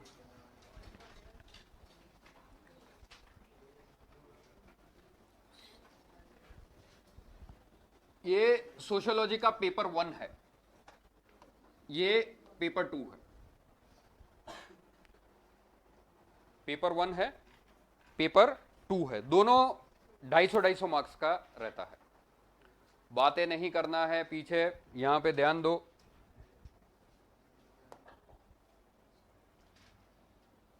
अब जब हम सिलेबस देखते हैं यूपीएससी का, तो पेपर 1 का टाइटल क्या है? तो वहां पे लिखो फंडामेंटल्स ऑफ सोशियोलॉजी। बातें नहीं करना है, यहां पे ध्यान दो। सुनने में आ रहा है ना? Paper 1 fundamentals of sociology, Hindi में भी लिख सकते हो। पेपर 1 का टाइटल क्या है? पेपर 2 इसका टाइटल क्या है? Indian society. Paper 2 is related topic, syllabus ही कहता है कि पूरा पेपर 2 किससे रिलेटेड होगा? Indian society, structure and change.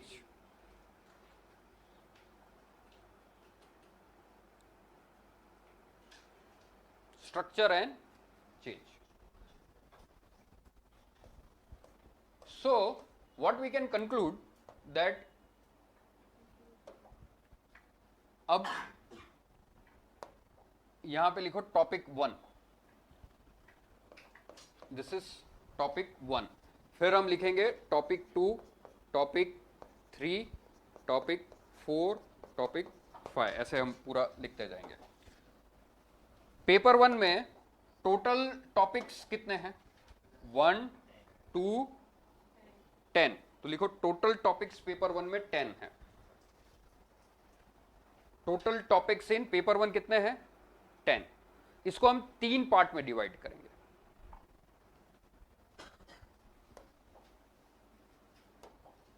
तो this paper 1 consist of 10 topics. इसको हम 3 पार्ट में डिवाइड करते हैं। टॉपिक 1 + 2 + 3।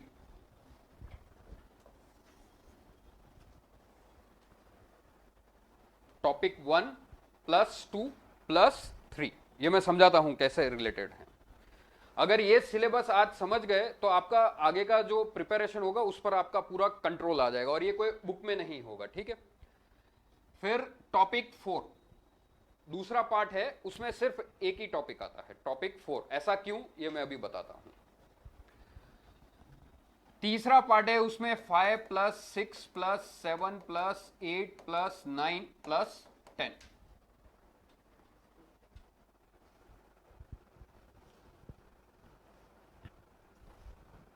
तो पेपर 1 के हमने कितने पार्ट कर दिए? 3। Part 1, part 2, part 3।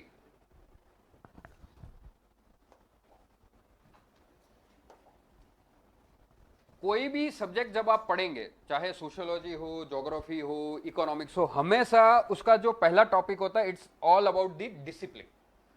तो यहां पे क्या लिखा है? Modernity, social changes in Europe and emergence of sociology. Scope of subject and comparison with the other social sciences, मतलब सोशियोलॉजी, इकोनॉमिक्स, ज्योग्राफी, दूसरे सब्जेक्ट्स के साथ उसका क्या रिलेशन है, सोशियोलॉजी एंड कॉमन सेंस. अब modernity and social changes in Europe and emergence of sociology. Sociology is a very recent subject, it has emerge in last 200 years. तो ऐसी क्या कंडीशंस थी यूरोप में कि सोशियोलॉजी जैसा सब्जेक्ट एमर्ज हुआ, तो ये हम इस टॉपिक में पढ़ेंगे. तो topic 1 is all about the subject. Subject के अंदर क्या है वो हम बाद में पढ़ेंगे. Topic 1 is all about discipline, कि how discipline emerge, what time emerge, what were the social conditions on Europe. फिर सोशियोलॉजी एज अ साइंस. तो कोई भी सब्जेक्ट होता है तो वो सब्जेक्ट में क्या होती है, थियरीज जनरेट होती है. तो थियरीज जनरेट करने के लिए क्या क्या मेथड्स इस्तेमाल होते हैं, तो ये टॉपिक 2 में आता है. क्या सोशियोलॉजी साइंस है या साइंस नहीं है, या सोशल साइंस है, तो ये पूरा डिबेट रहता है इसमें. Major theoretical stands of research methodology. तो सोशियोलॉजी एज अ सब्जेक्ट में कैसे रिसर्च कंडक्ट करनी चाहिए, तो अलग अलग स्कूल ऑफ थॉट्स आते हैं इसमें. एक स्कूल ऑफ थॉट है पॉजिटिविज्म, एक स्कूल ऑफ थॉट है नॉन पॉजिटिविस्टिक मेथोडोलॉजीज. तो सोशियोलॉजी में दो ग्रुप हैं. एक ग्रुप क्या कहता है कि हमको साइंटिफिक मेथड्स का इस्तेमाल करना चाहिए और थियरीज जनरेट करनी चाहिए. तो ऐसे ग्रुप को आप क्या बोलोगे, पॉजिटिविज्म.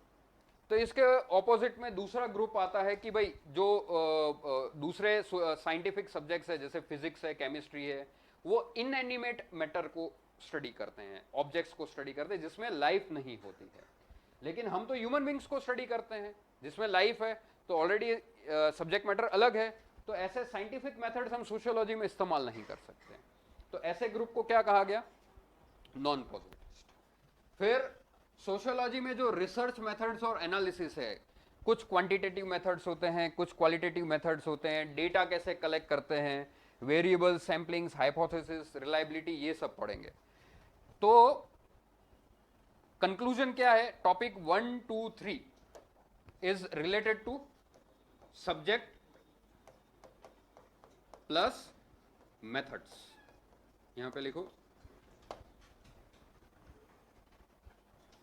Subjects and methods. पहले 3 टॉपिक किससे रिलेटेड है, सिलेबस साथ में ही रखता है, उसमें दिखते जाना आप कि एज अ सब्जेक्ट कैसे एमर्ज हुआ और इस सब्जेक्ट में कैसे कैसे हमको मेथोडोलॉजी ये इस्तेमाल करनी चाहिए. Now we'll come to the topic number 4. इसको एक बार रीड कर लो सब लोग.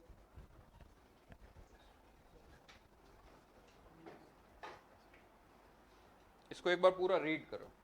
This is the core of sociology, heart of sociology. अगर ये टॉपिक नंबर 4 पे कंट्रोल आता है तो पूरे सिलेबस पे कंट्रोल आ जाता है.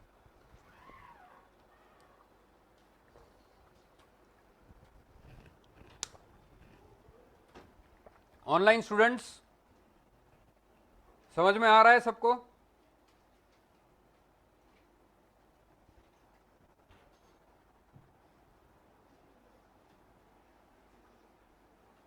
टॉपिक नंबर 4 सोशियोलॉजिकल थिंकर्स, इसको रीड करो एक बार.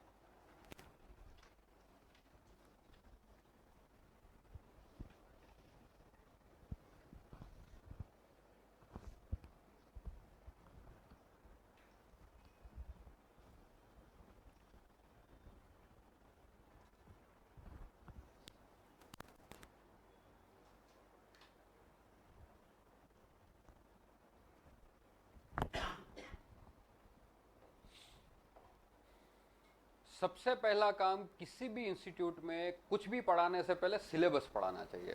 और सारे इंस्टीट्यूट वाले सब कुछ पढ़ाते हैं लेकिन सिलेबस ही नहीं पढ़ाते. ये अभी आधे घंटे के बाद में आपको समझ में आ जाएगा. इसलिए देखना कई बच्चों को प्रॉब्लम होती है, उनको पूरे सिलेबस पे कमांड नहीं आता है, क्योंकि उनको सिलेबस पे कमांड नहीं होता, हमेशा कंफ्यूजिंग स्टेट में रहते हैं, अनमैनेजेबल लगेगा सिलेबस. यूपीएससी बहुत वास्ट है. आधे घंटे के बाद ये पूरा सिलेबस आपके कंट्रोल में रहेगा अगर आप सिलेबस को समझते हो तो. कैसे, ये अभी मैं बताता हूं. तो ये जो हम चीज कर रहे हैं एनालिसिस, ये आपको सिर्फ सोशियोलॉजी में नहीं करना है, ये जीएस में भी करना है. लाइफ में कभी भी कोई भी एग्जाम देते हो तो ये जनरल चीज होती है कि भाई आप जो चीज अगले 2 साल तक पढ़ने वाले हो पहले उसको तो समझ लो, है ना।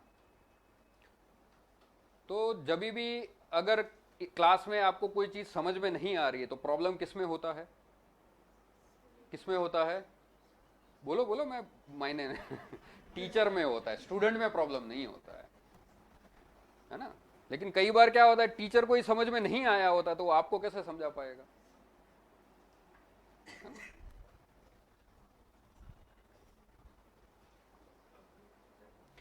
अभी पहला थिंकर क्या है, second, third, fourth, fifth, Mead, कितना नंबर हुआ, टोटल कितने थिंकर्स हैं इसमें, 6। तो टॉपिक नंबर 4 में लिखो टोटल 6 थिंकर्स।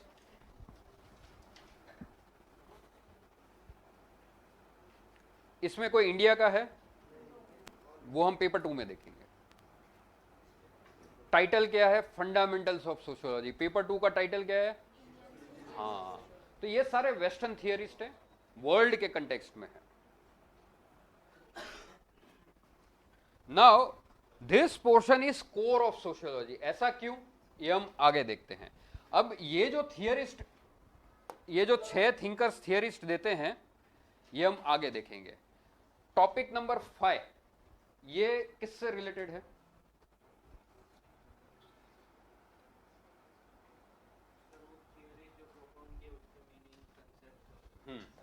तो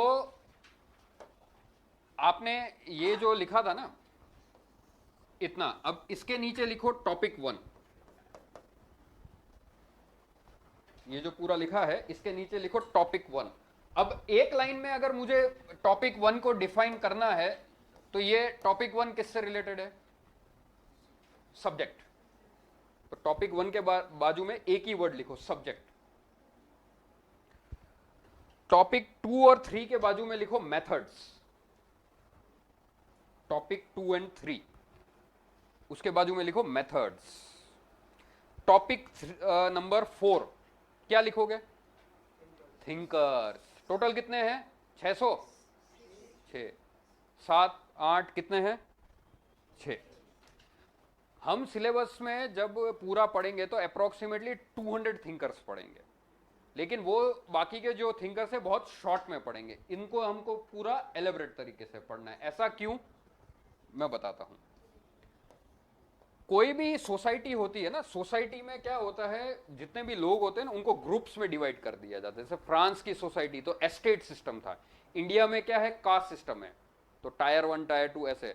तो वेस्टर्न सोसाइटीज में क्लास के हिसाब से ग्रुपिंग होती है, तो इसको हम क्या बोलते हैं, स्ट्रेटिफिकेशन। और फिर होता है मोबिलिटी, मतलब नीचे की क्लास से ऊपर की क्लास में आना है तो पैसे के थ्रू आ सकते हो। तो ये जो पूरा थियरी है, कंसेप्ट, इक्वालिटी, हायरार्की, एक्सक्लूजन, अब इसमें theories of social stratification, structure, functionalist, Marxist, ये सब देखेंगे। तो टॉपिक नंबर 5 किससे रिलेटेड है, एक वर्ड, स्ट्रेटिफिकेशन लिखो। Stratification in layman language it means grouping of members of a society into on some different criteria. It can be color, it can be race, it can be caste, it can be money. Every society में अलग अलग तरीके से वो लोग classify करते हैं। Topic number 6 इसको एक बार रीड करो, ये किससे रिलेटेड है,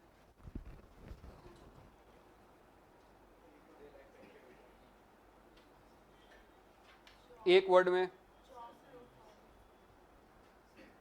सोसाइटी। तो ये तो पूरा सोसाइटी से ही रिलेटेड है। इकोनॉमिक एस्पेक्ट ऑफ सोसाइटी, देखो इकोनॉमिक एस्पेक्ट ऑफ सोसाइटी। पूरा सिलेबस आज हम इतना सिंप्लीफाई कर देंगे कि आपको फिर पूरा ऑप्शनल क्या लगेगा, मैनेजेबल लगेगा। टॉपिक नंबर 6 किससे रिलेटेड है, इकोनॉमिक एस्पेक्ट।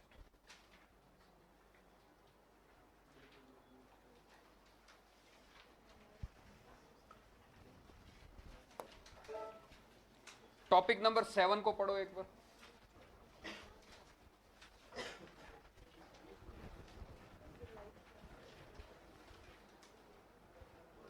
टॉपिक नंबर पढ़ो 7, किसके बारे में है ये? गवर्नेंस। एक वर्ड में मुझे बस बताओ।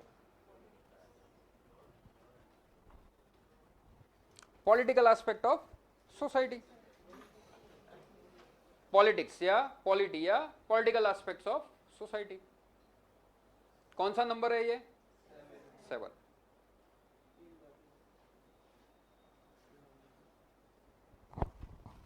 टॉपिक नंबर 8, इसको एक बार रीड करो।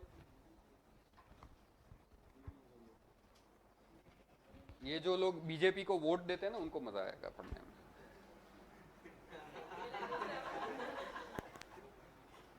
है ना। टॉपिक नंबर 8 किससे रिलेटेड है? रिलीजन। बस एक ही वर्ड लिखो, रिलीजन। टॉपिक नंबर 8 किससे रिलेटेड है? रिलीजन। तो वोट देने जाओगे ना अभी, ये वाला टॉपिक किससे रिलेटेड है? किनशिप मतलब क्या होती है? नातेदारी, भाई भतीजा, मौसी मौसा, चाचा चाची, इन सब के बारे में हम पढ़ेंगे। Cousins, cross cousins, single family, nuclear family, family system कैसे चेंज होता है इंडस्ट्रियलाइजेशन के बाद, single parent family, sociological theories क्या क्या है, अलग अलग मार्क्सिस्ट कैसे देखते हैं, फंक्शनलिस्ट कैसे देखते हैं, फेमिनिस्ट कैसे देखते हैं सोशियोलॉजी फैमिली को, है ना। तो मार्क्सिस्ट फैमिली को कैसे देखेंगे?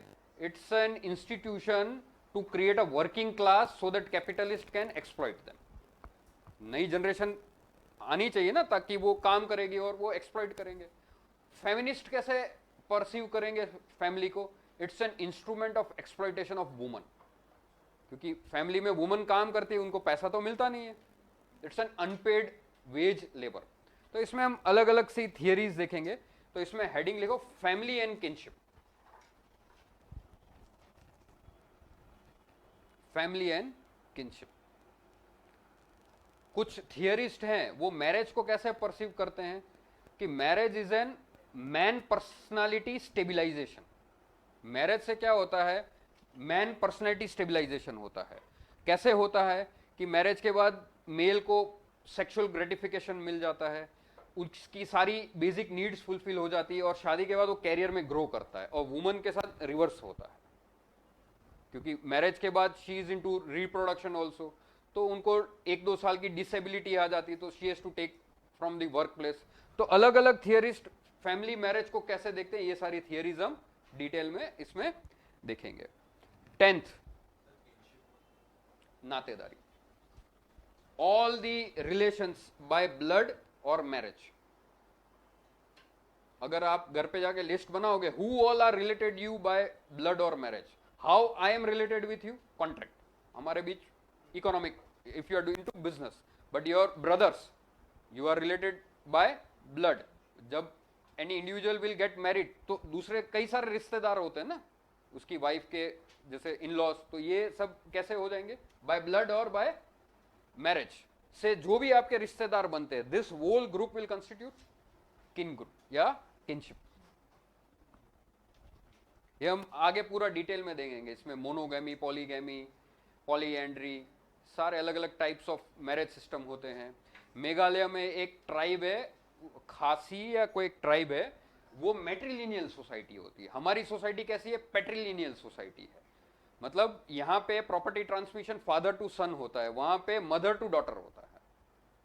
तो वहां पे प्रॉपर्टी ट्रांसमिशन कैसे होगा? जो उस फैमिली की यंगेस्ट डॉटर होती है, उसको खादो बोलते हैं, तो सारी प्रॉपर्टी उस फैमिली की यंगेस्ट डॉटर को जाती है, तो सारे लड़के उसके पीछे पड़े होते हैं, है ना। बहुत सारा पैसा मिल जाता है सिर्फ शादी करके, तो कौन मेहनत करेगा? 1-2 साल घूम लेने का।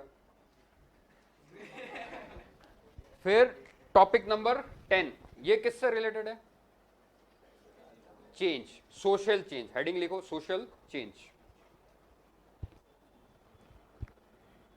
नाउ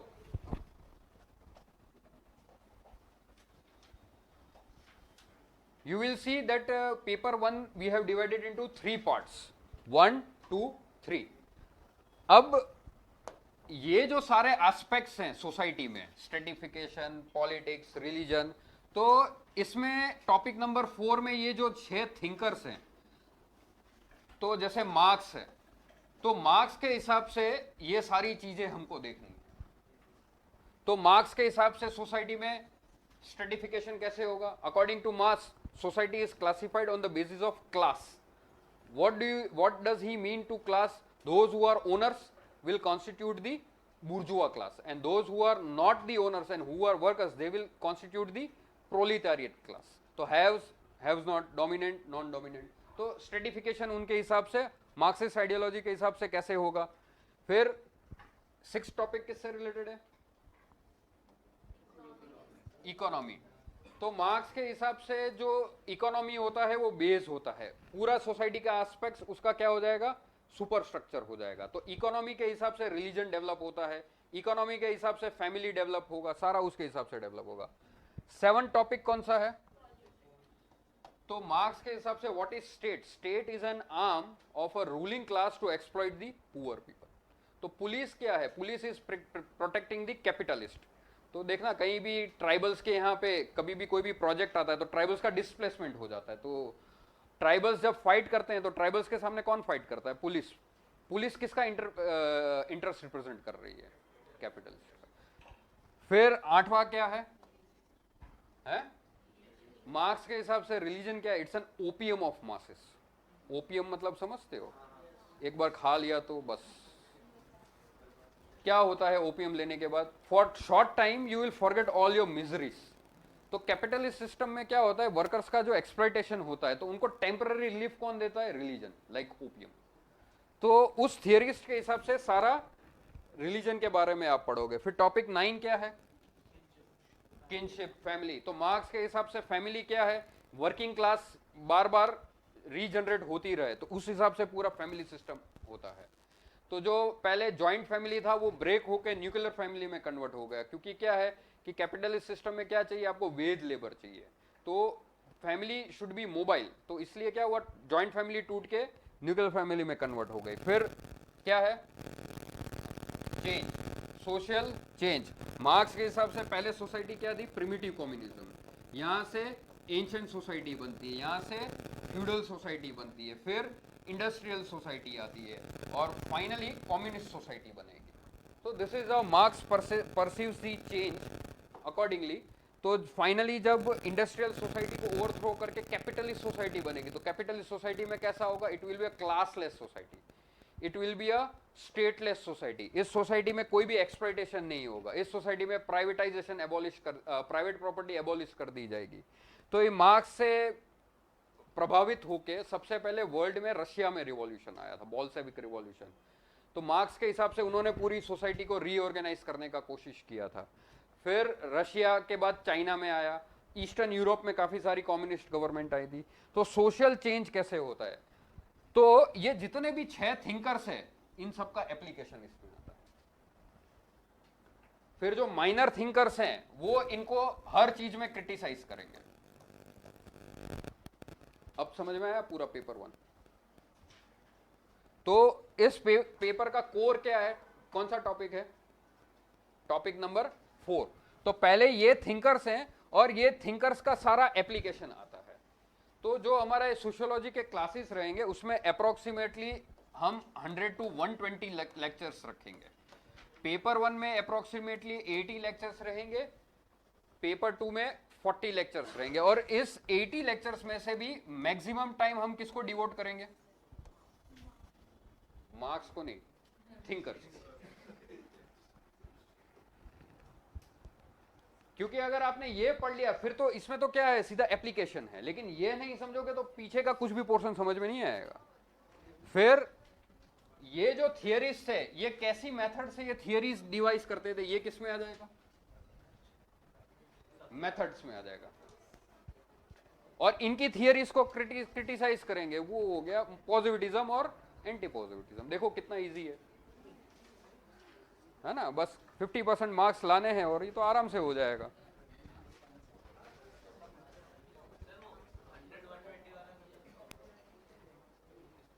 टोटल लेक्चर्स जो 4-5 महीने हमारा ऑप्शनल रहेगा वो 100 to 120 लेक्चर्स रहेंगे। पेपर 1 में क्या है, डेप्थ ज्यादा है, तो आइडियली हमको उसको ज्यादा देना पड़ेगा। और जो आगे आप थियरीज पढ़ोगे इंडियन सोशियोलॉजिस्ट, जैसे AR देसाई है, अब ये AR देसाई क्या करेंगे, ये मार्क्सिस्ट कंसेप्ट को इंडिया में इंप्लीमेंट करेंगे। तो पूरा पेपर 1 पेपर 2 का कोर क्या है, टॉपिक नंबर 4, क्योंकि मार्क्सिज्म नहीं समझोगे तो इसका इंडियन एप्लीकेशन AR देसाई जो करते हैं वो समझ में नहीं आएगा। तो अगर ये ऑप्शनल पढ़ना है तो इस ऑप्शनल का कोर क्या है, तो मैक्सिमम टाइम हम किसको देंगे, पेपर 1 के टॉपिक 4 को देंगे। ये कम से कम 1 से 1.5 महीना चलेगा। फिर बाद में क्या होगा, सब इसका एप्लीकेशन आ जाएगा, टालकोट पार्सन के हिसाब से, फैमिली, इस हिसाब से, ठीक है। समझ में आएगा कि आगे के क्लासेस कैसे होंगे, जो एग्जाम की डिमांड है उस हिसाब से हम पूरे क्लासेस को ऑर्गेनाइज करेंगे। Paper 1 clear, topic 1 is related to, topic 2 and 3 is related to, topic 4, total कितने थिंकर्स हैं, 6, टॉपिक नंबर 5, 6, 7, 8, 9, 10। अब ये जो हमने पार्टीशन किया है, तो टॉपिक 1 2 3 किससे रिलेटेड है, सब्जेक्ट एंड मेथड्स, 4 में, और इसका application 5 6 7 8 9 10। So this is how this syllabus is organized of the paper 1। Now it's making sense. तो सारे इंस्टीट्यूट वाले पूरा सिलेबस पढ़ाएंगे लेकिन सिलेबस ही नहीं पढ़ाते हैं। तो सबसे पहले तो सिलेबस पढ़ाना चाहिए ना। Now we'll move to paper 2।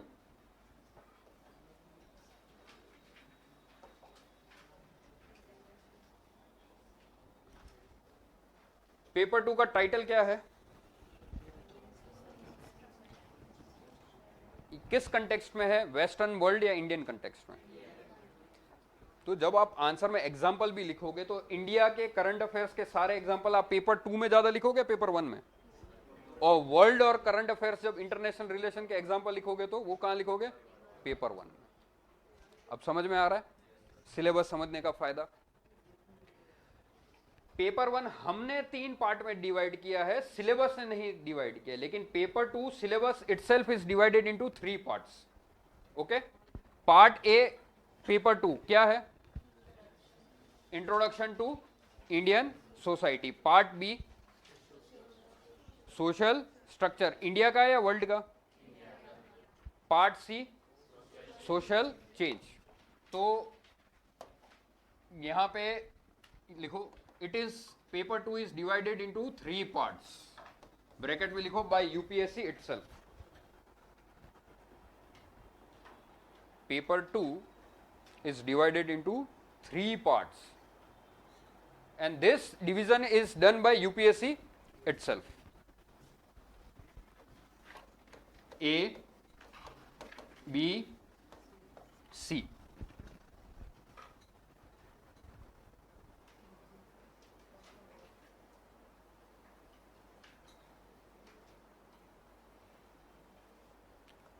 Now this part A, B, C all are related to Indian society.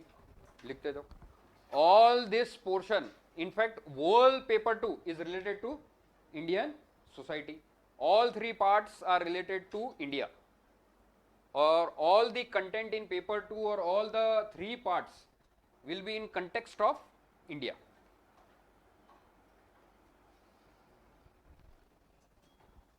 Now this part A, B, C. Part B is related to structure, part C is related to change, and this part A is related to features or theory.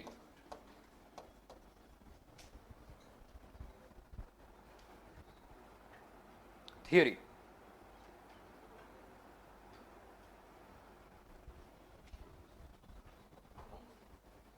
Theory, structure and change. कितने part है paper 2 के, 3 या 4? Part 1 क्या है? Theory या features of Indian society. Part 1 में कितने सब पार्ट है? 2। तो इसको हम कैसे बोलेंगे? पेपर 2 पार्ट ए, और इसको क्या बोलेंगे? 1 और 2। तो जब आप नोट्स बनाओगे तो ये कोडिंग पूरा फॉलो करेंगे। Paper 2 topic A1 topic A2। जितने टॉपिक है हर टॉपिक के आपको फोल्डर बनाने हैं और फोल्डर के ऊपर ये कोडिंग रहेगा। पेपर 1 का कोडिंग देखो बाय डिफॉल्ट मिल गया आपको। कितने फोल्डर बनेंगे? 10। ठीक है। तो पेपर, इसको कैसे पढ़ते हैं? पेपर 2 पार्ट ए टॉपिक 1 पढ़ो। ये किससे रिलेटेड है?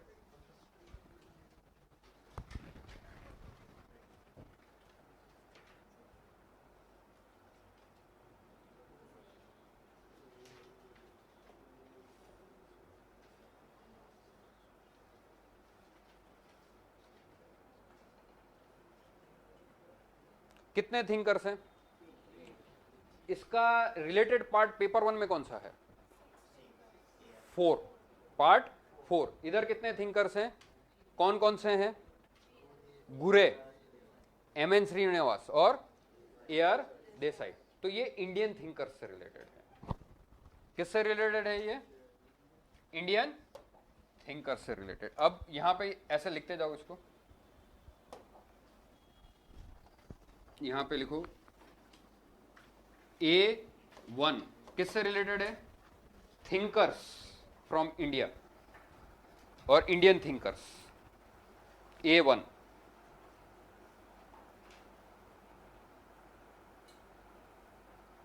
इसके बाद हम पेपर 1 पेपर 2 का इंटरलिंकेजेस करेंगे।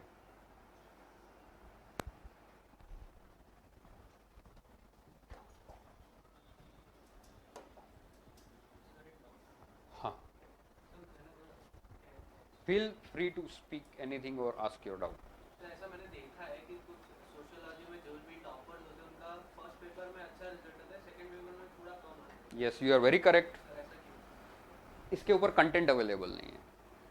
दूसरा, इसका एक पोर्शन डायनेमिक है। तीसरा, सबसे बड़ा चैलेंज सोशियोलॉजी में क्या आएगा? जब आप क्वेश्चन पेपर देखेंगे ना, तो पेपर 2 में एक टर्म लिखा होता है सोशियोलॉजिकल पर्सपेक्टिव। सोशियोलॉजिकल पर्सपेक्टिव, तो सोशियोलॉजिकल पर्सपेक्टिव से किसी को लिखना नहीं आता है। मतलब कि पेपर 2 में अभी जैसे अगर ये आएगा ना, यहां पे ये सोशल रिफॉर्म मूवमेंट्स है, तो एक सोशल रिफॉर्म मूवमेंट थी आर्य समाज। अब आर्य समाज पे शॉर्ट नोट आता है सोशियोलॉजी में और आर्य समाज पे शॉर्ट नोट आता है जीएस में। तो कंटेंट का डिफरेंस होता है ना। क्या कंटेंट का डिफरेंस होगा?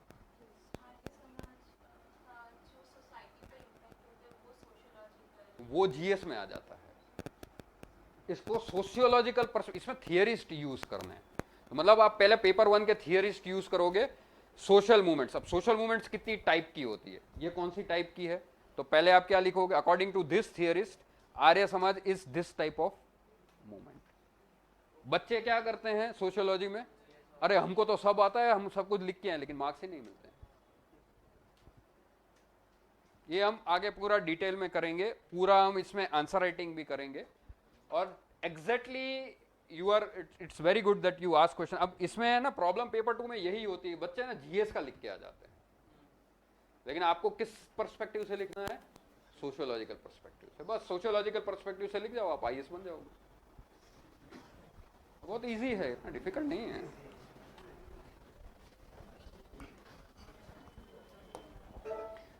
है ना? तो ये प्रॉब्लम है ना, ये कई बार टीचर को भी पता नहीं होता है। तो जब स्टूडेंट को नहीं आता है तो प्रॉब्लम किसमें होती है? टीचर में होती है। देखो अभी अच्छा लग रहा है ना। हाँ, अभी ये क्या है? ये इसको कैसे पढ़ते हैं? ये 2 को क्या कोड दिया है हमने? A2। इसको क्या कोड दिया है हमने? A2 ये किससे रिलेटेड है?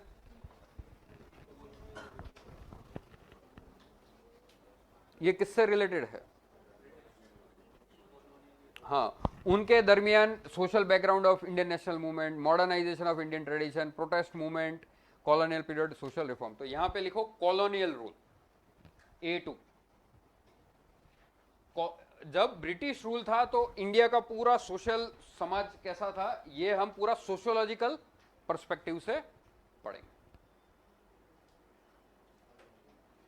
A2 किससे रिलेटेड है? Colonial rule. फिर ये पार्ट 1 खत्म हो गया, अब पार्ट 2 नीचे लिखो, पार्ट 2 A1 B1 के नीचे लिखो पार्ट 2, पार्ट 2 उसमें B1 किससे रिलेटेड है?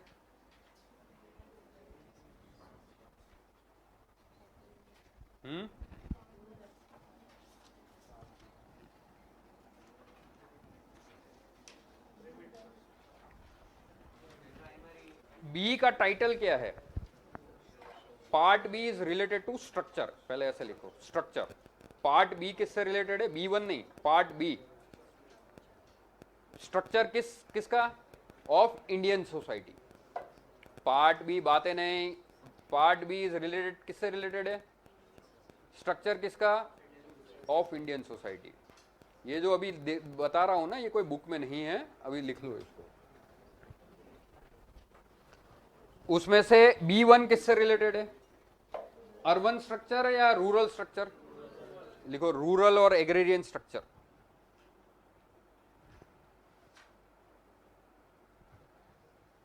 मतलब इंडिया में जो विलेज है, विलेज सिस्टम है, उसका पूरा एनालिसिस होगा। फिर evolution of land tenure system, ये जीएस में ओवरलैपिंग देखा था ना पेपर 3 में हमने, और लैंड रिफॉर्म्स। तो जीएस का जो पोर्शन है ये बेस बनेगा, और इसका फिर आप सोशियोलॉजिकल पर्सपेक्टिव से इसमें स्टडी करेंगे। ठीक है, हाँ। जीएस के पेपर में जब ये ऐसा आता है तो हम क्या सोशियोलॉजिकल पर्सपेक्टिव लिख सकते? ज्यादा नहीं, माइनर एग्जाम्पल या फैक्ट। ठीक है, ठीक है। तो इसमें अलग अलग इंडियन सोशियोलॉजिस्ट और वेस्टर्न सोशियोलॉजिस्ट ने विलेजेस को कैसे स्टडी किया है। जैसे M.N. श्रीनिवास विलेज स्टडी करते थे तो उन्होंने कंसेप्ट दिया डोमिनेंट कास्ट। तो जब से ग्रीन रिवॉल्यूशन हुआ, तो ग्रीन रिवॉल्यूशन के बाद क्या हुआ, जो लैंड था, लैंड का रीडिस्ट्रीब्यूशन हुआ, तो ज्यादा लैंड किसके पास गया? जो टिलर्स थे, जो लैंड को टिल करते थे। तो ऐसी कई सारी कास्ट है इंडिया में जिनको ग्रीन रिवॉल्यूशन के बाद लैंड मिल गया, न्यूमेरिकली भी वो ज्यादा थी, और वो एक वोट बैंक बन गया। तो यहां से M.N. श्रीनिवास कंसेप्ट देते हैं, कंसेप्ट ऑफ डोमिनेंट कास्ट। ठीक है, तो इस तरीके से काफी सारे लिटिल ट्रेडिशन, ग्रेट ट्रेडिशन, वो हम डिटेल में बाद में देखेंगे। फिर है कास्ट। कोड कौन सा है? B2 caste. कास्ट सिस्टम कैसे एमर्ज हुआ, कास्ट सिस्टम के इंपैक्ट क्या है, सोशियोलॉजिकल पर्सपेक्टिव से ये सारा हम देखेंगे। अनटचेबिलिटी कैसे एमर्ज हुई, है ना।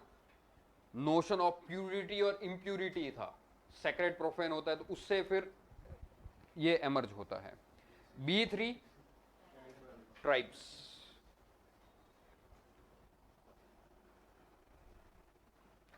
डेफिनेशनल प्रॉब्लम्स, ट्राइब्स कहाँ कहाँ स्प्रेडेड है, कॉलोनियल टाइम पे क्या क्या पॉलिसीज थी, issues of integration and domination. तो ये आप पोस्ट इंडिपेंडेंस जो हिस्ट्री पढ़ते हैं उसमें भी आता है। 3 स्ट्रेटेजी थी ट्राइबल्स को इंटीग्रेट करने के लिए, असिमिलेशन, इंटीग्रेशन, इस तरीके से 3 थी, ये हम डिटेल में देखेंगे। फिर क्लास। कोड कौन सा है? B4 class. तो क्लास स्ट्रक्चर एग्रीकल्चर सोसाइटी में कैसा होता है, इंडस्ट्रियल इंडिया की सोसाइटी में कैसा है, और मिडिल क्लास का क्या है रोल होता है। तो जिस सोसाइटी में मिडिल क्लास ज्यादा होता है ना, वहां पे रिवॉल्यूशन नहीं आते हैं कभी भी। इसलिए इंडिया में जब इंडस्ट्रियल रिवॉल्यूशन हुआ तो मिडिल क्लास आ गया, तो बिग रिवॉल्यूशंस नहीं आएंगे, जैसे फ्रेंच रिवॉल्यूशन, रशियन रिवॉल्यूशन। क्योंकि मिडिल क्लास से क्या होता है, सोशल इनइक्वालिटी कम होती है सोसाइटी में। ज्यादातर पॉपुलेशन कहाँ है? मिडिल क्लास में। तो जब सोसाइटी में इनइक्वालिटी ज्यादा बढ़ती है तो रिवॉल्यूशन आके पूरा सोशल स्ट्रक्चर चेंज हो जाता है। तो ये सोशियोलॉजिकल पर्सपेक्टिव से हम इसको पढ़ते हैं, ठीक है। फिर फैमिली एंड किनशिप कोड क्या है? B5, family and kinship. इसका रिलेटेड टॉपिक पेपर 1 में कौन सा है? हाँ, ये हम वर्ल्ड और वेस्टर्न पर्सपेक्टिव से पढ़ेंगे। फिर इसका इंडियन एप्लीकेशन किस में आएगा? B5। Now it's making sense. देखो पेपर 1 और 2 तो यूपीएससी ने की है, अल्टीमेटली सब्जेक्ट तो एक ही है, तो इंटरलिंकेज तो बाय डिफॉल्ट होगा ही। फिर क्या है? रिलीजन। कोड क्या है? B6, religion. रिलेटेड कोड कौन सा है उसमें? टॉपिक 8। तो जब भी आप आंसर लिखते हो मेंस में तो सेपरेट नहीं लिखना है, दोनों के इंटरलिंकेजेस भी करने हैं, ठीक है। तो जो ज्यादा इंटरलिंकेज करता है उसको ज्यादा मार्क्स मिलते हैं दोनों पेपर में। लेकिन मेजर कंटेंट पेपर 1 होगा तो माइनर कंटेंट पेपर 2 का होगा, और इसमें मेजर पेपर 2 का होगा, माइनर पेपर 1 का होगा। लेकिन बिल्कुल ही इंटरलिंकेज नहीं होगा तो मार्क्स कटते हैं यहां पे, है ना। सोशियोलॉजिकल पर्सपेक्टिव हम डेलिबरेटली जब 4 से 5 महीना क्लास चलेगा, we will try to give you minimum 50 to 100 model question and answer, so that you can come to know. यहाँ पे हम प्रॉपरली इसको डिक्टेट करवाएंगे कि, तो आपको क्या होता है कि रहेगा, प्लस यहाँ पे हम टेस्ट सीरीज भी चलाएंगे और पर्सनल आपको इवेल्युएशन देंगे, ठीक है। क्योंकि since it's an offline course, so faculty is available, so you can write answers and you can come here to the center and we will personally check and give you the reviews। हाँ, तो यहां पे ये खत्म हो रहा है।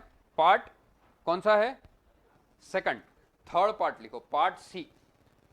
ये किससे रिलेटेड है? चेंज। समाज में चेंज कैसे आता है, इंडियन सोसाइटी में चेंजेस किस किस तरीके से आता है, ये पढ़ेंगे। तो स्टैटिक, जो इंडिया का जो स्टैटिक पार्ट है वो कौन सा पार्ट है इसमें? ABC। B स्ट्रक्चर मतलब स्टैटिक पार्ट हो गया ना। अब इसमें चेंज कैसे आएगा, ये कौन सा पार्ट बताएगा? C1। इसमें लिखो, इतना लिखो खाली, विजन। मतलब अगर हमको सोसाइटी में चेंजेस करने हैं तो किस डायरेक्शन में करेंगे, किस विजन से करेंगे। हमारे कॉन्स्टिट्यूशन में ना यूनिफॉर्म सिविल कोड आना चाहिए। तो अभी हर रिलीजन का अपना पर्सनल लॉज है, तो ये कॉमन करना है। तो जब आप कॉमन करोगे तो सोसाइटी में चेंज आएगा। तो उसका चेंज का सोर्स क्या है? कॉन्स्टिट्यूशन। फिर उसको जब आप रियलिटी में इंप्लीमेंट करते हो तो क्या होता है? लॉ। उससे क्या आएगा? चेंज। तो ये हम सारा पूरा डिटेल में पढ़ेंगे। Education is also leading to change. इसमें काफी सारे कंसेप्ट आते हैं, वेस्टर्नाइजेशन, मॉडर्नाइजेशन की वजह से कैसे चेंज आता है, that will do in detail. Next code C2, ये किस में चेंजेस हम देखेंगे? बी पोर्शन में स्ट्रक्चर कौन सा था? रूरल और एग्रीरियन स्ट्रक्चर कौन सा था? उसमें चेंज कैसे आता है वो हम किस में पढ़ेंगे? C2 में। रूरल एंड एग्रीरियन, बस इतना लिखो, changes in rural and agrarian areas.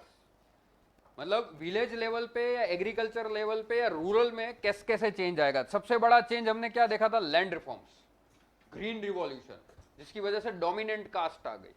Dominant caste आ गई तो पूरा पॉलिटिकल सिस्टम, देखो सारी पॉलिटिकल पार्टीज आज वो डोमिनेंट कास्ट से रिलेटेड है। आप यूपी में जाए, समाजवादी पार्टी, यादव कास्ट, गुजरात में पाटीदार। तो सोसाइटी में कैसे चेंजेस आते हैं ये यहां पे आएगा, ठीक है। Mode of production, problems of rural labour, bondage, migration, ठीक है। अब ये हो गया रूरल चेंज। अर्बन और इंडस्ट्रियल चेंज के लिए कौन सा कोड है? तो यहां पे लिखो इंडस्ट्रियलाइजेशन एंड अर्बनाइजेशन। इंडस्ट्रियलाइजेशन उतना ही वर्ड्स लिखना जितना मैं बोलता हूं, ठीक है, नहीं तो कॉम्प्लेक्स हो जाएगा। Industrialization and urbanisation.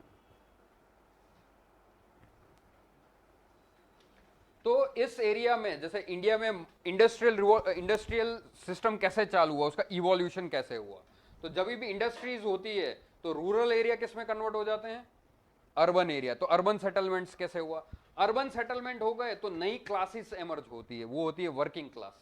Working class होती है तो इनफॉर्मल सेक्टर भी होता है, चाइल्ड लेबर भी होता है, स्लम्स भी डेवलप होंगे। तो ये सारा सोसाइटी में चेंजेस हम कौन से कोड में देखेंगे, C3। फिर ये किससे रिलेटेड है, पॉलिटिक्स। पेपर 1 में हाँ,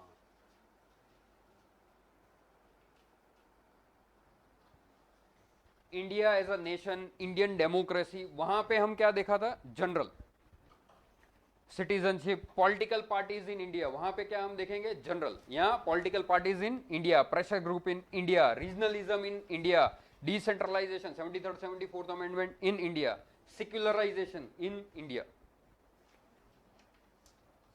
C5 किससे रिलेटेड है, सोशल मूवमेंट। तो ये ओवरलैप करेगा पार्ट 1 में, कॉलोनियल टाइम पे भी मूवमेंट्स हुई थी, ठीक है। तो कुछ पोर्शन ओवरलैपिंग भी होते हैं। ये देखो, protest movements and social reform movements during colonial period. So this is one of the part of this social movements in India. लेकिन वो एक पर्टिकुलर एरा के टाइम पे जब ब्रिटिश रूल था। ये पोस्ट इंडिपेंडेंस और उससे पहले के भी मूवमेंट्स ले लेंगे, peasants and farmer movements, women's movement, backward class movement, जैसे वो चिपकू मूवमेंट देखा था एनवायरमेंट का, यहाँ पे Dalit movements, environmental movements, ethnicity movement, identity movements, अलग अलग जो मूवमेंट्स इंडिया में चल रही है उसको सोशियोलॉजिकल पर्सपेक्टिव से हम देखेंगे। कौन से कोड में, पार्ट, क्योंकि इन मूवमेंट से चेंज आती है, इसलिए ये सोशल चेंज वाले पार्ट में है, ठीक है। फिर यस, ऐसा होता है जैसे कि मान लो अभी प्राइम मिनिस्टर ऑफ इंडिया ने कुछ कम्युनिटीज के बारे में बोला था, तो सर वो पेपर 1 जीएस में हिस्ट्री के रिलेटेड भी वो क्वेश्चन आ सकता है और सेम क्वेश्चन इसमें भी आ सकता है, इस वाले मूवमेंट की कैटेगरी में आ सकता है, तो सेम आ सकता है। Next, population dynamics.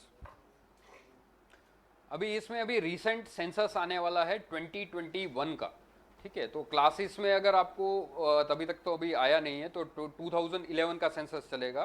तो जब भी 2021 आता है तो आपको अपडेट करना होगा, तो ये ध्यान रखना, ब्रैकेट में लिख दो अपडेट अकॉर्डिंग टू सेंसस 2021 जब भी आता है, क्योंकि सोशियोलॉजी में स्पेशल एक पोर्शन है पॉपुलेशन डायनामिक्स, ठीक है।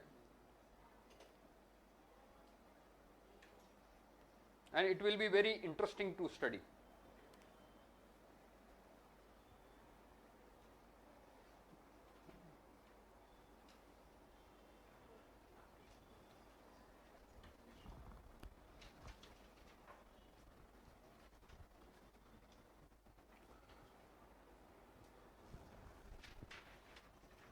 Last, this is challenges of social transformation. Challenges लिख दो, चैलेंजेस।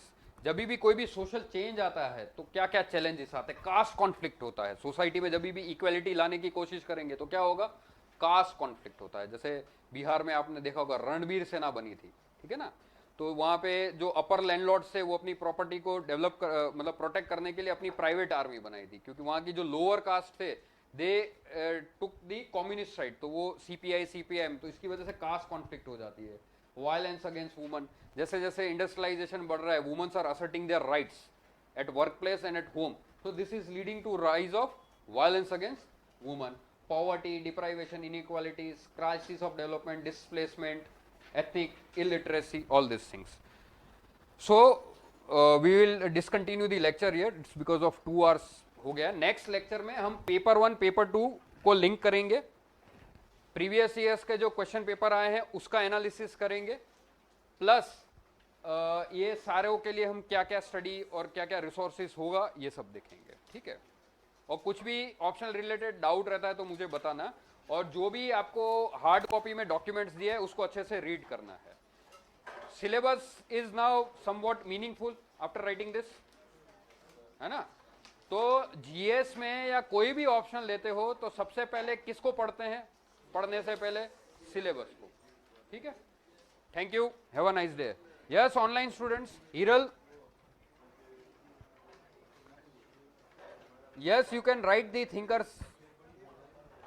ऑनलाइन स्टूडेंट्स कुछ डाउट है आपको तो मैसेज कर दो।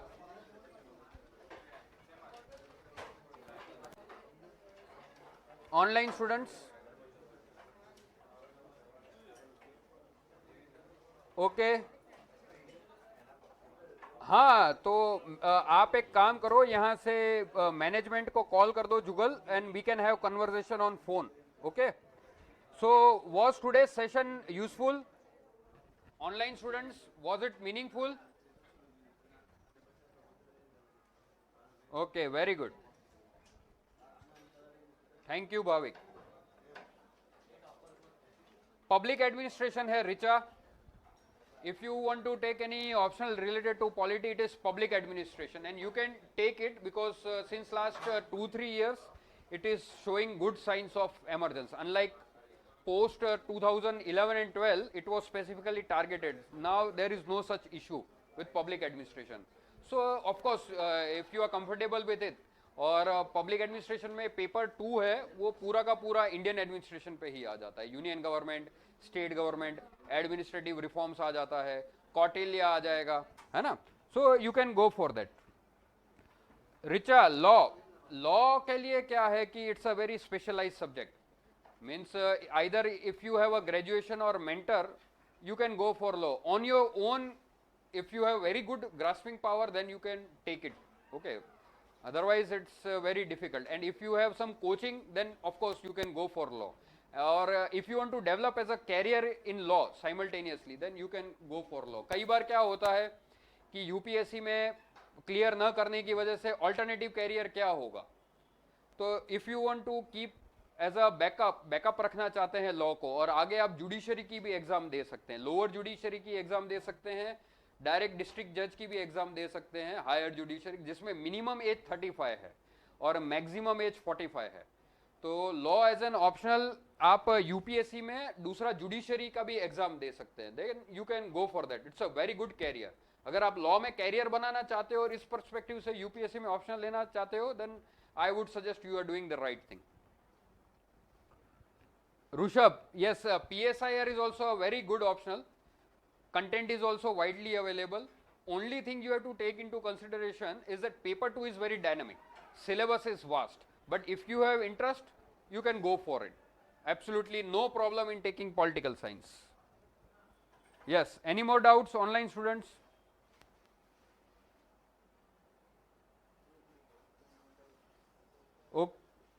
Okay, thank you.